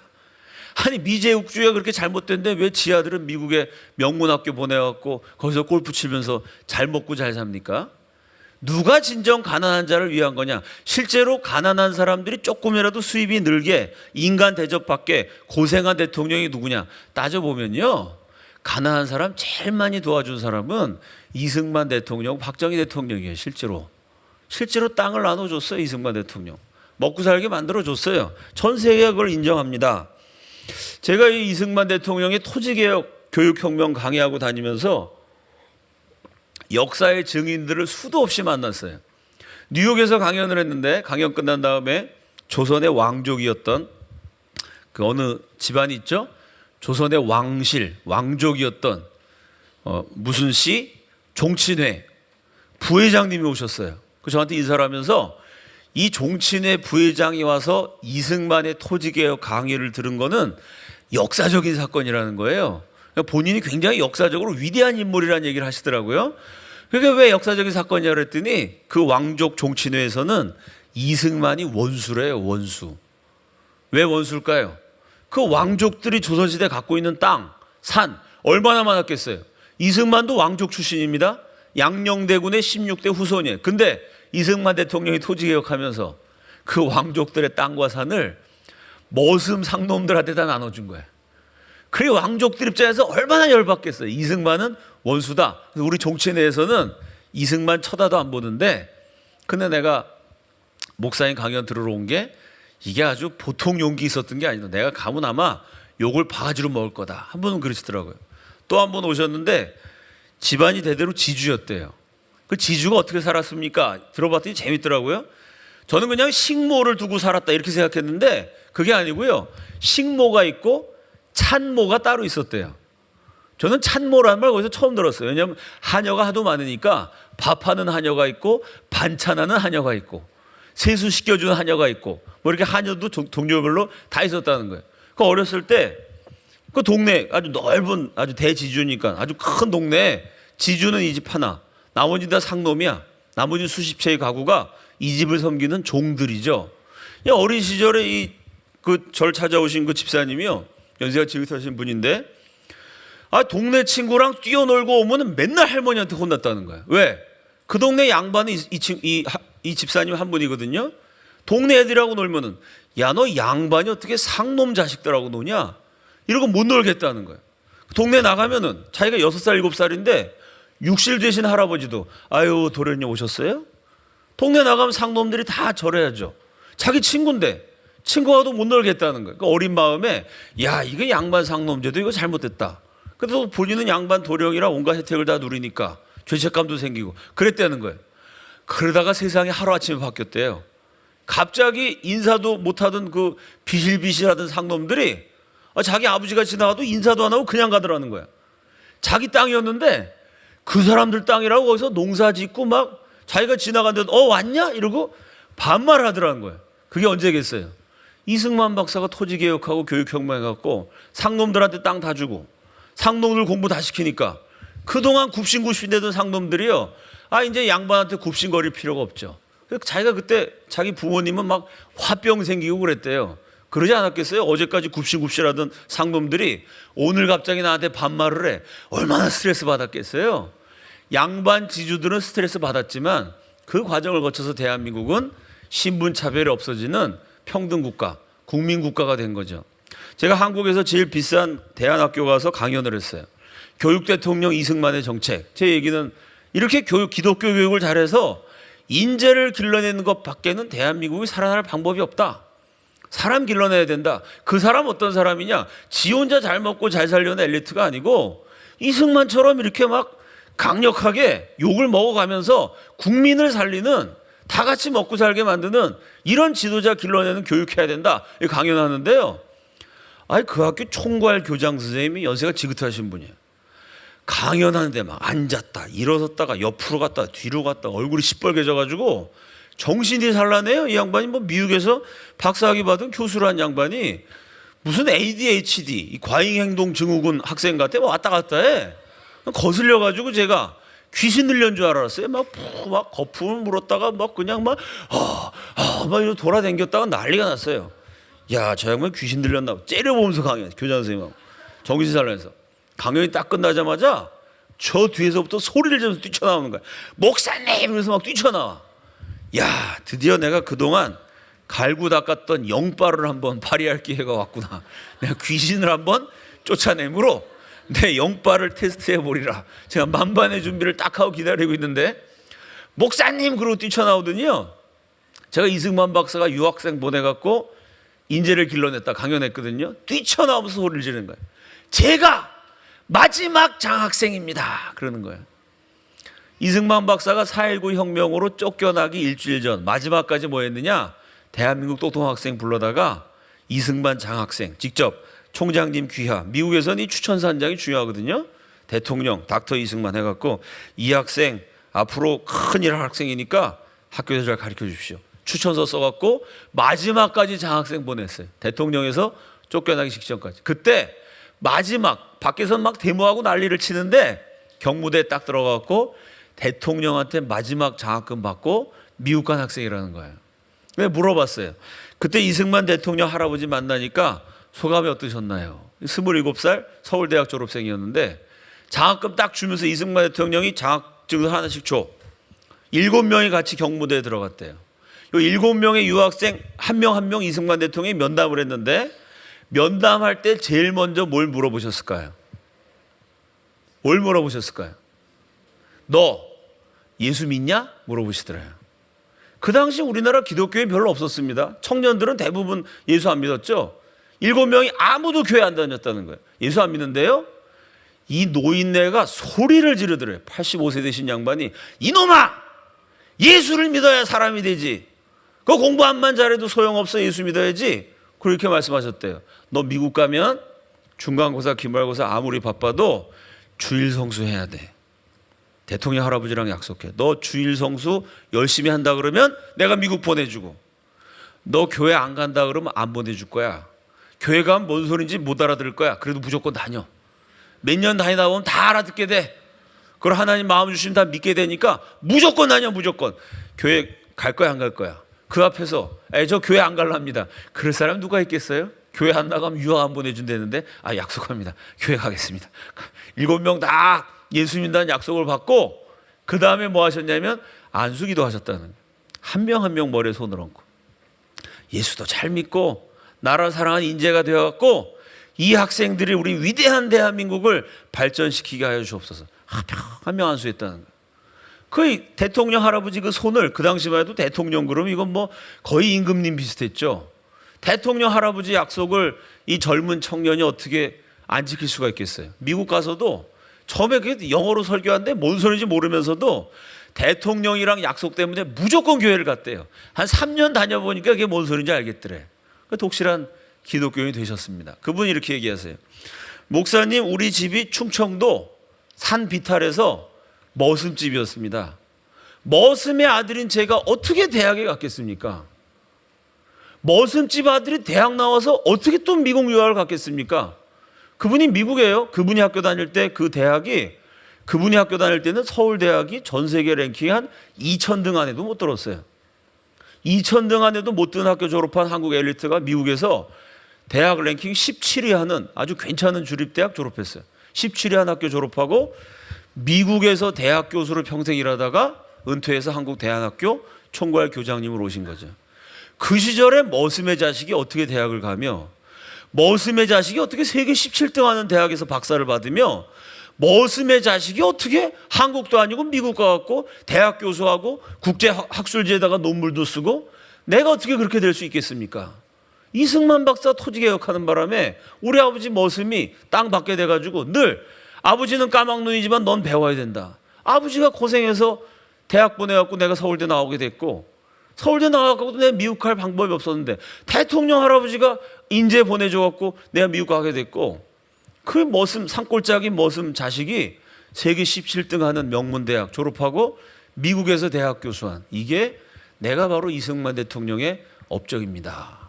참 뭐 이런 얘기 제가 만난 분들 얘기하면 수백 명입니다. 이승만의 토지개혁과 교육혁명으로 전 재산을 날리고 알코올 중독자가 된 양반 귀족 지주들도 많이 만났고, 그분들은 뭐 이승만이 원수죠. 막 이를 바득바득 깔죠. 그분들도 다 인정해요. 우리 아버지는 그것 때문에 술병 얻어갖고 화병 얻어 돌아가셨지만, 그때 그렇게 토지개혁 안 했으면 머슴이, 어렸을 때 머슴을 부리면서 살았거든요. 머슴이 그게 사람입니까? 우리 집은 그것 때문에 망했지만 그래도 머슴 사람 만든 건 거의 이승만의 업적입니다. 참 그 가난하고 기회가 없는 국민들에게 먹고 살 방법을 마련해주고 교육을 시켜서 오늘날 부강한 대한민국의 기초를 만들었습니다. 이렇게 한 사람이 깨어서 나 혼자 잘 먹고 잘 살겠다, 그게 아니고 한번 만백성을 살리겠다, 민족을 살리겠다 생각하면 이렇게 역사가 바뀝니다. 큰 그릇으로 쓰임받는 저와 여러분 되기를 우리 주님의 이름으로 축원합니다. 기도하겠습니다. 이승만이 감옥 가기 전에, 예수 믿기도 전에 1898년 4월 12일 이승만이 만든 매일신문에 이런 논설을 썼습니다. 그 당시 만 23세의 청년 기자 이승만의 논설입니다. 나란 일이 저승같이 막혀 있어 동편에 큰일이 있으되 서편에서는 잠만 자니 그런 백성은 없는 이만 못한지라. 지금 나라가 기울어 가는데 나라 동쪽에 큰일이 있는데 한쪽에서는 나라가 어떻게 돌아가는지 모르고 잠만 자면 그런 국민은 그거는 뭐 없는 이만 못한다. 그러다가 예수를 믿었어요. 1904년 8월 감옥에서 쓴 글입니다. 제목이 대한교우들의 힘쓸 일. 예수 믿는 기독교인이 뭐에 힘써야 되느냐? 애국이 무엇인지, 세상을 건지는 것이 무엇인지도 모르고 다만 제 몸 하나와 제 영혼 하나에 구원 얻는 것만 제 일이라 할진대 이는 결단코 하나님의 참 이치와 예수의 근본 뜻을 알지 못한다 이를지라. 그냥 내 몸 하나 건사하고 내 영혼 구원받고 우리 집 잘 살고 애국이 무엇인지 세상을 건지는 것이 무엇인지도 모르는 결단코 하나님의 참 이치와 예수의 근본 뜻을 알지 못함이라. 1903년 9월 역시 감옥에서 두 가지 편벽됨. 예수 믿는 사람들이 좀 넓어져야 되는데 말이죠. 그렇지 않습니까 여러분? 우리가 믿는 하나님은 말씀으로 천지를 지으신 하나님입니다. 우리가 믿는 예수님은요, 온 인류를 구원하기 위해서 그 한 몸에 온 인류의 죄악을 지신 분입니다. 우리가 믿는 성령님은요, 오순절날 성령이 강림하니까 각 나라 사람이 자기 말로 하나님의 큰 일이 증거되는 걸 들었어요. 우리가 믿는 삼위일체 하나님은 이렇게 크신 분이고 넓으신 분이고 세상을 통치하시는 분입니다. 아멘이시죠? 아니, 우주를 창조하신 하나님을 믿는데요, 내 기도는 우리 집 마당을 뱅뱅 돌아. 아니, 말씀으로 천지를 창조하신 하나님을 믿는 사람들의 기도가, 관심사가 우리 집 울타리를 못 벗어나요. 그냥 우리 집안이 잘 먹고 잘 살고 우리 아들 딸 잘 되고. 이게 하나님 믿는 거 맞나요? 하나님이 우리 집 마당에서 사십니까? 하나님이 우리 집 울타리에 갇혀 있어요? 말이 안 되는 겁니다. 1903년에 이승만이 이런 글을 썼어요. 예수를 믿는데 너무 좁다는 거예요. 예수 믿는 사람이 치우쳐 있다는 거예요. 두 가지 편벽됨. 뭐가 편벽됐느냐? 내 일신이나 돌아보며 세상 시비에 상관하지 말며, 뭐 세상에 정치야, 이건 나 예수 안 믿는 사람, 뭐 정치가 어떻고 경제가 어떻고, 세상 신경 쓸 거 없어. 세상 시비에 상관하지 말며 믿음으로써 영원한 복이나 구하리라 하여 전국 동포가 다 죽을 고초를 당하였다 하여도 조금도 동심치 아니하며 일국 강토가 어찌 될는지 알 수 없다 하여도 들은 채 아니하며 나라가 망할 지경이다, 백성들이 죽는다, 관심도 없고 다만 기도하는 말은 나의 몸을 구제하소서, 나의 집안과 부모 처자와 친척 친구를 복 많이 주소서 할 뿐이라. 이 어찌 예수의 본이며 하나님의 기쁘게 들으시는 바라 하리요. 이는 이른바 교회 편벽되기를 주의함이라. 기독교라는 종교, 이 종교에 중독된, 그게 종교에 치우친 거지, 그게 어떻게 예수의 뜻을 행하는 거냐. 세상이 다 망해가는데 어떻게 나 혼자 잘 먹고 잘 사는 게 그게 하나님 믿는 거냐. 교회 편벽돼. 그거는 종교라는 이상한 종교 집단에 빠져버린 거지. 이건 종교 중독이지 참된 신앙이 아니다. 1903년 28살 이승만이 감옥에서 이런 글을 썼습니다. 여러분, 진짜 예수 믿는 사람은요, 신문을 보고 뉴스를 보면서 마음이 아파야 됩니다. 이 시대에 대한 아픔이 있어야 돼요. 지금 한국 경제가 무너지면서, 경제가 무너지면 제일 먼저 뭐가 많아질까요? 가정폭력이 늘어나요. 돈을 못 버니까. 돈 못 버는 남편들이 부인 두들겨 패고요. 이혼율이 늘어나고요. 여러분, 이혼이요, 뭐 성격 차이다 어쩌다 그러죠? 실제로 이혼율 제일 많은 원인은 경제 문제입니다. 돈 잘 벌 때는 성격이 다 좋은 줄 알았어요. 돈 못 벌어가지고 힘드니까 스트레스 받으니까 싸우고. 어제는 끔찍한 일이 있었죠? 남편이 돈벌이가 안 돼. 가정을 못 돌봐. 그래서 할 수 없이 이혼해갖고 애를 엄마가 키우고 있었는데, 이 엄마가 우울증이 생겼는데 애가 자꾸 아빠만 따라가. 아빠만 좋아해. 그 엄마가 5살 된 애를 청테이프로 손발을 묶고 입을 한 다음에 욕조에다 넣어갖고 엄마가 5살짜리 애를 빠뜨려 죽인 어제 그 사건이 있었습니다. 대한민국에. 지금 한국이 이래요. 50대 자살률이 전 세계 1등입니다. 전 세계 1등. 여러분 생각해 보세요. 50대 남자가 왜 자살할까요? 연애하다가 사랑 때문에 자살할까요? 50대 남자 가장입니다. 왜? 위로 부모님 모셔야 되고 아래로 애들 대학 가고 등록금 대야 되는데 이 먹고 살 길 없어가지고 50대 가장이 아래 위로 참 돈 못 들여서 괴로워하다가 죽는, 이게 지금 한국에 얼마나 많은지 모릅니다. 이런 나라를 위해서 기도해야 되지 않겠어요? 북한에서는 지금도 계속 사람 굶어 죽어가는데 그리스도인이 그런 거에 관심 안 가지면 누가 관심을 갖겠어요? 누가? 그리스도인이 그런 데 관심 안 갖고 좌파가 관심을 더 많이 가지니까 그 좌파 세상 돼갖고 다 망해 넘어가는 거 아닙니까? 이 교회 편벽됨을 주의하라. 참 28살 청년이 감옥에서 이런 걸 썼습니다. 우리 시간 기도할 때, 하나님, 넓고 크신 하나님을 믿는 그리스도인답게 넓고 큰 인생 살게 하여 주옵소서. 내가 이 땅에 존재한다고 그래서 세상이 특별히 좋아지지도 않고 세상이 나빠지지도 않고, 왜냐하면 나는 한쪽 귀퉁이에 그냥 종교에 중독돼서 교회나 왔다 갔다 하면서 살았지, 뭐 내가 기도하고 내가 헌신한다고 해서 뭐 나 때문에 세상이 좋아질 일도 없고 나빠질 일도 없고 그냥 예수 믿고 나만 잘 살면 되지. 그러면 그 사람은 굳이 세상에 존재할 이유가 없습니다. 나 한 사람이 존재함으로 인해 세상이 아름다워지고 어두웠던 세상이 밝아지고 참 많은 가난한 사람들에게 도움이 되고 위로가 될 수 있으면, 내가 기도로, 물질로, 내 몸으로 섬기는 헌신으로 정말 고통당한 이 세상의 수많은 사람들 도울 수 있다면, 여러분 거기에 내가 태어난 의미가 있는 것입니다. 내 존재에 보람이 있는 것입니다. 이승만이 그런 일을 했어요.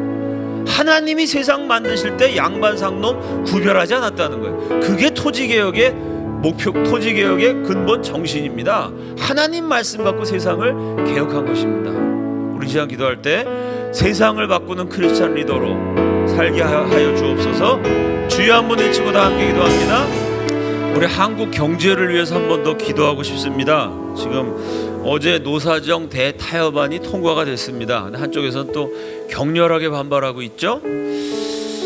지금 대한민국에서 사실은 제일 귀족으로 사는 사람들이 좌파 노조 지도자들. 대한민국이 특이한 나라입니다. 실제로 제가 봤는데요, 주사파가 되면 어버이 수령께 충성을 맹세하면은 대학 다니는 내내 선배들이 다 도와줘요. 대학 졸업하면은 대기업 같은데, 그런데 이제 노조 요원들 뽑잖아요. 근데 그냥 대기업에 그냥 들어갑니다. 평균 연봉이 한 1억쯤 되죠. 그럼 일 안 하고 노조예요. 계속 데모만 해요. 그렇게 이제 노조위원장으로 몇 년 있다 보면은, 얼마 전에 감옥에 간 한명숙 총리, 그 한명숙 씨가 지난번 총선 때 그 야당의 선거대책위원장이었죠. 그 양반이 이제 위원장 하면서 한 게 뭐냐면은, 그렇게 주사파 출신으로 대기업 들어가고 잘 먹고 잘 살면서 데모만 했던 노조 지도자들, 이런 사람들 다 국회의원으로 금배지 달아줬어요. 그러니까 주사파가 되면 대한민국은요, 고등학교 때부터 평생이 보장돼요. 돈 걱정 안 하면서 살 수 있습니다. 반면에 공산당이랑 싸운다, 종북이랑 싸운다 이러면 이건 대학 때부터 아주 인생이 비참해집니다. 학교 다닐 때도 막 왕따 당하고, 우리 단체 학생들 요새 학교에서 동성애 갖고 토론하거든요. 동성애 합법해야 된다, 동성애가 죄다라고 말한 놈들은 감옥에 쳐넣어야 된다라는 교수의 가르침에 맞서서, 그게 아닙니다. 동성애 하면 몸과 마음이 다 망가집니다. 동성애를 합법화하는 건 오히려 사람을 더 고통스럽게 만드는 겁니다 라고 말했다가, 우리 단체에 있는 학생들 D 맞은 학생들이 한둘이 아니에요. 공부 잘하는 학생이 다 올 A인데 한 과목만 D야. 왜 그럴까요? 동성애 반대 발언하다가 교수님 수업 시간에 막 좌파 정권 찬양하니까, 아닙니다. 그 종북은 잘못됐습니다. 그건 D학점밖에 더 받겠어요? 그게 뭐 성적도 안 나와요. 한국에서 종북, 동성애 이런 거 반대했다가는 아주 평생 인생이 꼬입니다. 자, 뭐 이런 지경에 지금 우리 한국 경제가 다 엉망이 돼 있어요. 20대 학생들이 좋은 대학 나와도 취직이 안 되니 꿈과 희망을 잃어버립니다.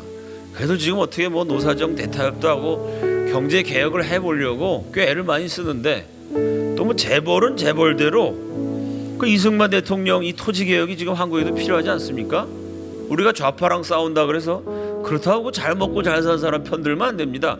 이승만이 어떻게 부자 편을 들었어요? 오히려 그 왕족 귀족들 땅을 다 합법적으로 몰수에다가 가난한 사람 나눠준, 좌파보다 훨씬 더, 좌파도 못한, 좌파들은 말만 하죠, 가난한 자를 위해 싸우지 않았습니까? 이 재벌들이 무슨 대한항공 가다가 막 돌아서게 만들고, 재벌들이 그 재산 놓고 아버지 아들 막 싸우고, 우리나라 재벌 집안 가운데 부모 자식 간에, 부부 간에, 형제 간에 재산 때문에 재판 중인 재벌이 딱 50%예요. 50%. 두 집 가운데 한 집은 재산 때문에 부모 자식 간에, 형제지간에 싸워요. 그냥 싸우는 게 아니라 재판을 합니다. 두 집 가운데 한 집은 재판하고 나머지 한 집은 재판을 안 하면서 소리 지르면서 싸우고 있죠. 지금 그런 형국이야. 지금 이 경제라는 게 이렇게 인간성을 다 파괴하는 겁니다. 어쨌든 이 와중에 지금 가난한 서민들이 고생 너무 많이 해요. 한국 경제에 위해서 기도해야 됩니다. 우리 시간 기도할 때 하나님, 속히 경제 개혁들이 다 잘 이루어져 가지고 가난한 서민들이 조금 인간답게 살아야죠. 우리가 예수 믿는 사람이니까 그냥 뭐 복음하고 성경만 있으면 된다. 아니, 물론 사람이 떡으로만 사는 건 아닙니다만은 백성이 굶어 죽지 않게 잘 사는 것도 중요합니다. 우리가 기도해야 되는 중요한 제목입니다. 또 20대 청년 실업률 문제가 높은데 이 땅의 청년들 참 더 많은 기회가 주어질 수 있도록 하나님, 이 나라의 경제 사정을 살펴주시고 고생하는 이 나라 국민들 위로하여 주시고, 힘들고 어려워도 힘들고 어려울 때 국민들이 자살률만 자꾸 높아지는데, 이혼율 높아지고 폭력 높아지는데, 예수 믿는 사람 더 많이 늘어나서 예수 믿고 때리지도 말고 이혼하지도 말고 자살도 안 하고 예수 믿고 이 위기를 잘 극복할 수 있도록 은혜를 주옵소서. 주여 한번 외치고 함께 기도합니다. 살아계신 주님, 경제가 어려워서 무너지는 가정, 깨어지는 부부, 고통을 당하는 한 사람 한 사람 국민들이 너무나 많습니다. 이렇게 힘들고 어려울 때일수록 우리 한국교회가 앞장서서 깨어 기도하면서 이 백성을 위로하는 제사장의 사명을 감당케 하여 주시옵소서. 가난한 자들에게 더 열심히 더 활발하게 복음이 증거되게 하셔서 예수 믿는 믿음으로 이 언제 끝날지 모르는 장기간의 불황, 경제 침체, 설령 경제 성장이 이루어져도 고용 없는 성장의 이 긴 터널을 견뎌낼 수 있도록 이 백성을 위로하여 주시옵소서. 우리 그리스도인들의 마음이 넓어지기를 원합니다. 이럴 때일수록 서로 아껴주고 기도하고 가난한 자를 돕기 위해서 발벗고 나서는 그렇게 예수님의 뜻과 정신을 실천하는 우리 모두가 될 수 있도록 우리를 사용하여 주시옵소서. 예수님 존귀하신 이름으로 기도드립니다. 아멘.